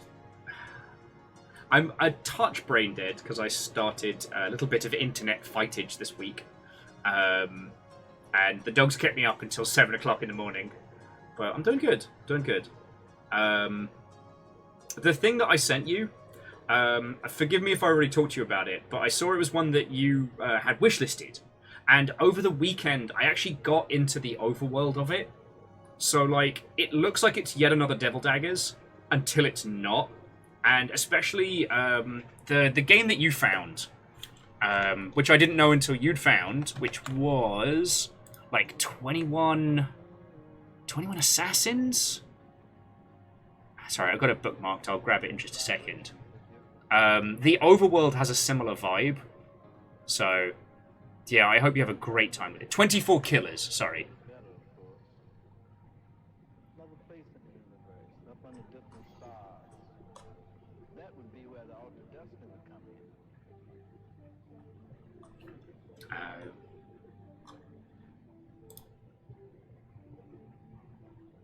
Equation-wise, the first thing to do is to consider time as officially ended. Oh, okay. I just assumed that you'd finished 24 Killers. Also, DJ, just so you know, while I did push Floydo into playing some Plastic Duck Simulator, I did say that out of the squad, you were the one that found this. Like, you carried us through into this weird quacking nonsense. And considering the feckin' page of puzzle solving we've been doing all day, like, it's so good. So, thank you. But I just wanted you to know I was giving credit where credit was due. I wasn't running around telling people like, man, I can't believe I found this duck game and no one helped me.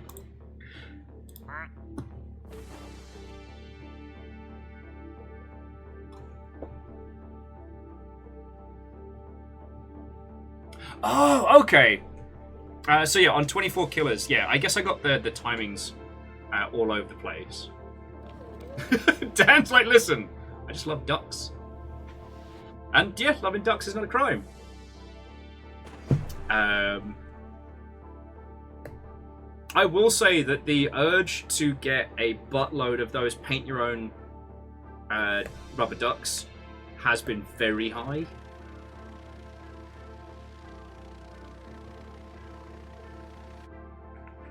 Quasi, we are still in space. I don't know how we got the cow floaty. It happened while I was doing another thing. Don't want to give away any spoilers, because seriously, DJ, the puzzles in this are so good. I think we melted Relu's brain a little bit to crack this one, but so good, friend.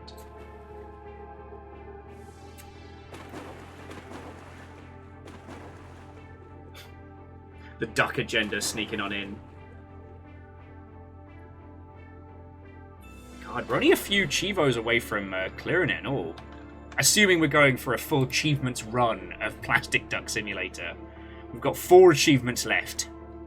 We've got to get Ninja Brian up into a tree and then 3 hidden Chivos.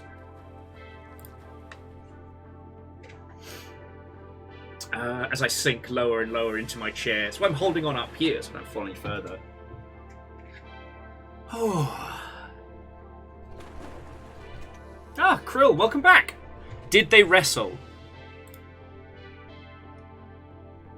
Ah, that reminds me. I need to find out a way to legitimately start watching BattleBots. I gotta do that.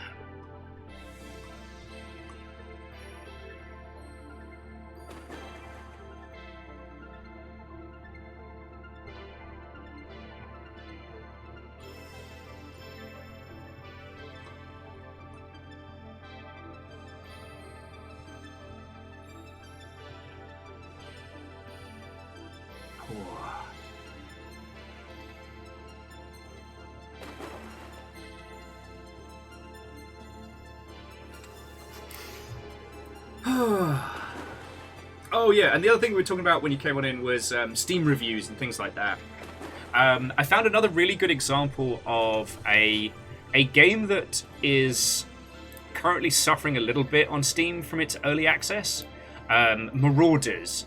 The what if World War One, but what if like diesel punk spaceships Tarkov? You know, you and your friends careen from Rusty Space Hulk to Rusty Space Hulk, doing battle with NPCs, other players, etc. And entirely functions around that whole, like, you know, extraction shooter vibe. And it is currently in mixed reviews, and a large proportion of it is people saying, like, you got to stop doing these wipes. And it's like, what? But it's in early access. Like, it. Of course it's good. But... Yeah. The expectation that this title should already be a fully finished, fully running experience, even though it says in clear big bold letters early access, and the critique of it is all early access problems. It makes you kind of go, where?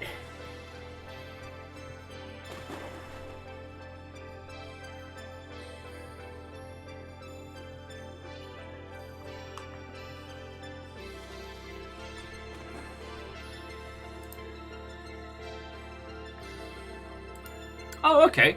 Lizzie, I'll give that a look. Thank you. I'm still trying to work out how I can do a watch party for you all for some of the horrors that I wish to take you through. But I think friends, I think we'll wait until after the summer before we do some, like, disastrous, terrible movies. Also, and at this moment in time, I resent the idea that I have to pay $20 for Indie Game the Movie. With love and respect, I am not paying that much money for the Ballad of Phil Fish.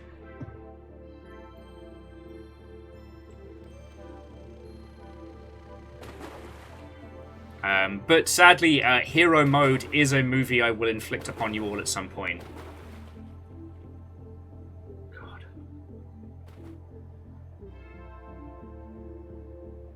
God, maybe I just need to do that as an evening event. Like, actually have game devs come to my house.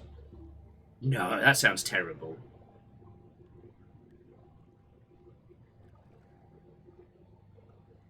But yeah, so DJ, aside from the tingle attire, how was your birthday? Did you get up to anything? And to the point, what are you playing off stream at the moment? Because I always find that fascinating. As you lot all know, I'm still hooked on Hitman 3. Also, For those of you that were there for the Longship After Dark party where I got drunk as a skunk, dressed up as a clown, and just shot my way in and out of a facility, that same level, it turns out, is beautifully constructed to be like one of the best levels for snipers. And I managed to get I think it was one of my first true silent assassin sniper runs. Silent assassin means that you are never seen. You are never detected. There is no hint of you. And both bodies are not only killed out of sight of everyone, but both targets, but the bodies are either hidden or disposed of so that no one ever finds them.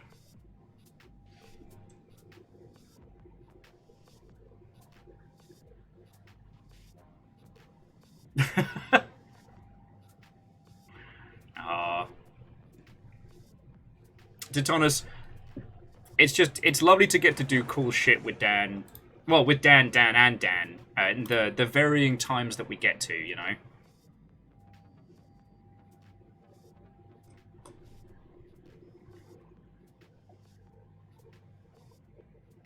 Oh! And Lizzie, thank you for the BattleBot setup. Apparently, yeah, Prime Video has all the way up to Season 7. And that one Dan, that's the Rogue Dan. Or Best Dan, aka Lily. No, I've been a whirlwind of feels and emotions the last few weeks. I guess the last couple months, actually. But I was going through the back cat of stuff that I've worked on, trying to find some video things that I'd done previously. And, like, all the Playframe stuff, like the stuff that me and Fred did together back in the day, the stuff I got to do with DJ and Floydo and everybody. It's just such a wonderful thing. I'm so fucking lucky I got to do that, you know? Oh, Lost Flowers. No, you are correct. It was... Well, it's okay. To get the perfect rank for that Silent Assassin sniper, you do have to do it suit only as well. Now, I was a bit cheeky. Oh, no, actually, because the Hong Kong level, I believe. Is it Hong Kong? The particular level where I went full clown mode, if you can get to the right place, one of the best rifles in the game is just available to you. The Leviathan sniper rifle, I believe it's called. Or is it the Kraken? I always get those two mixed up.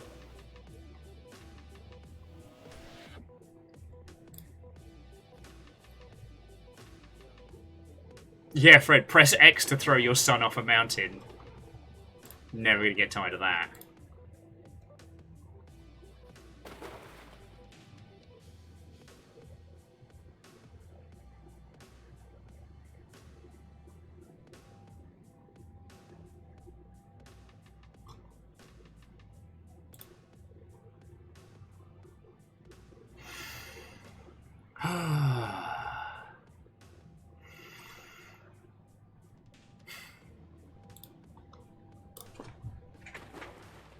Sorry, friends, I went into the memory vault there and got lost.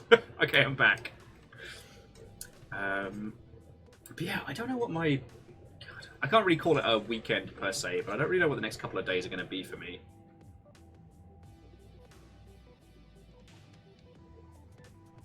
As the power of ducks compels me.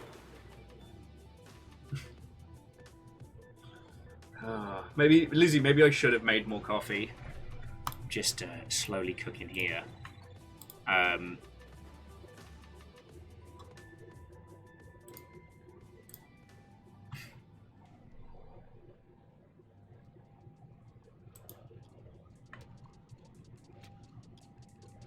Lizzie, I did. I guess once the adrenaline from aforementioned fury kind of wore off, I don't know. Now I feel just peaceful and tired.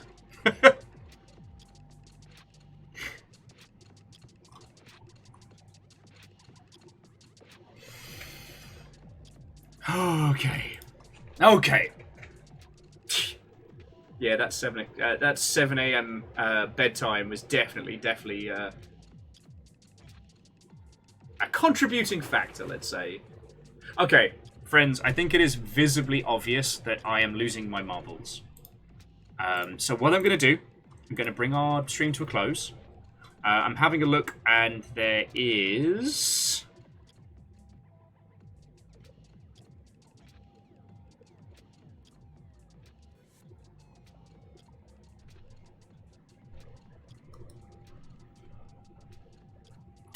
Lost Flowers, you absolutely may. As a Tepig enthusiast, I'm always down.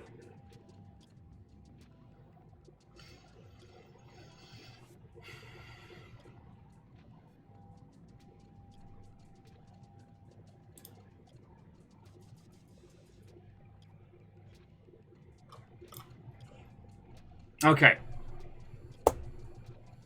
Real talk.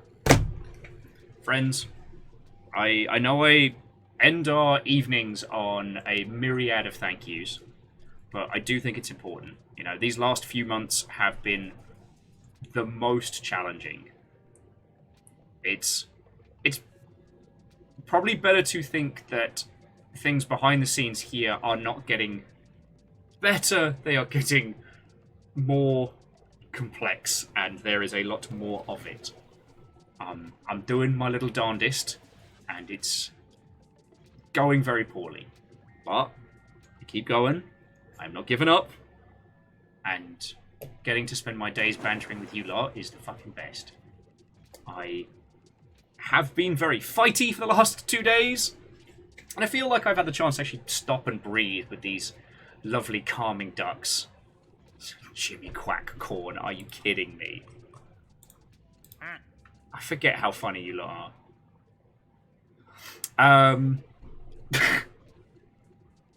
But today has definitely been needed. I am probably not going to start the big old beefy fight that I was considering earlier on in the day. And I think that is for the best. Like, it's not going to help Zalavir, it's not going to change the needle. But the only reason that, like, I can kind of feel like that is I get to talk these through with all of your lovely selves and, like, properly deconstruct why these games make us feel the way we do. Why we get so frustrated with, you know, jumped up white guys who wish to speak with infinite authority on a subject they know nothing about. But also how far removed these individuals are from what gaming really is. The sheer breadth and depth of brilliant games is wonderful. Like, we'll be doing, what is it, Sisterhood of the Traveling Cool Kid. It's absolutely not the name of the game. The Cosmic Wheel Sisterhood soon. I think that comes out on the 16th. And, like, for those of you that didn't play the Red Strings Club, like, brace yourself. Gorgeous pixel art, and, basically, you read and interpret people's tarot, and how you choose to interpret and what you choose to pull affects the story and how it unfurls as you travel between dimensions in your witch cottage. Also, there's a god that hangs outside your window. What kind of god? I don't even fucking know. Craft your own tarot deck, regain your freedom, and shape the fate of the Cosmic Witch Society. Boof! That's a game that we got coming up. That's brilliant. Do you know what that's not? Overwatch 2. Yeah, you know, as you do. Jam and Orion, I can't imagine I didn't rave about this before. You know, and alongside that, we've got things like, I'm on the fence about streaming to Hell with Ugly, but it's definitely there. Like, when are they dropping? Do we have dates yet? No. Later on in the year, we've got, like, Wizard with a Gun and Gumbrella to look forward to. I haven't even started Darkest Dungeon 2 yet. I haven't even started. And that's just, like, the more recent titles. What do you mean Overwatch 3? You got hurt me like this. the inevitability that we'll see in Overwatch 3 does definitely grind my little gears a wee bit. But like I said, what do I truly want in video games? I want Bobby Ballbag to be stripped of all his money and assets, and I want all of that to be given to indie devs so that they can live and make more games. That's what I want.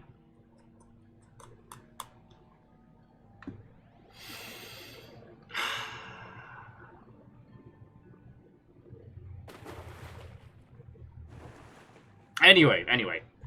So, I wanted to say another great big thank you. I feel I can talk about this now because we're coming to a close and I don't have to worry. But, like, this week, friends, you have all put in a silly amount of cash into keeping stuff going. Fiscally, behind the scenes, things suck. And I'm trying not to make every day and every conversation something about finances and nonsense. I know I should talk to you all about, like, where things are and what's going on and stuff like that. I haven't had the emotional fortitude to be like, shit's bad, here's why. So, with, like, Orion and Reddit Dog and people that have just thrown in huge donations and things like that, I don't feel I've said proper thank you, so I'm going to do my best as we're continuing, but when I say I am incredibly grateful, I hope you really know that. God, I hope I've been able to convey that properly at least.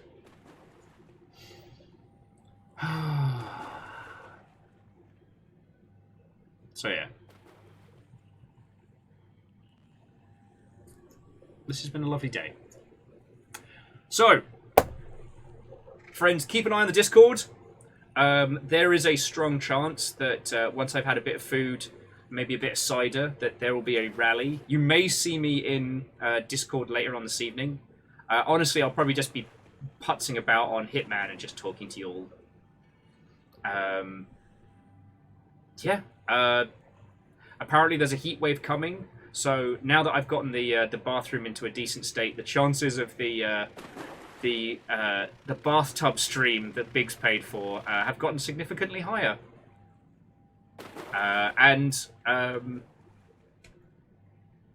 Stuff and things. Fuck, I am a mess. Lizzie, if I can tonight, I'll put the template up together for the just for keeping track of all of, like, Longshipian behind the scenes stuff, because we haven't had the chance to do, like, a mod meeting and stuff in a while, and that's just because my life is chaotic, you know.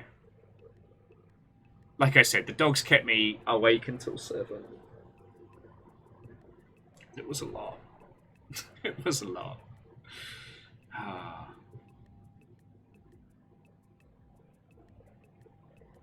Well, Lizzie, it's more like I don't want to give you the heavy lifting when I'm the one being the problem child, you know what I mean? And Lost Flowers, you're here. We natter, we hang out. It's the best part of my fucking day. So thank you. You're already doing loads. Right!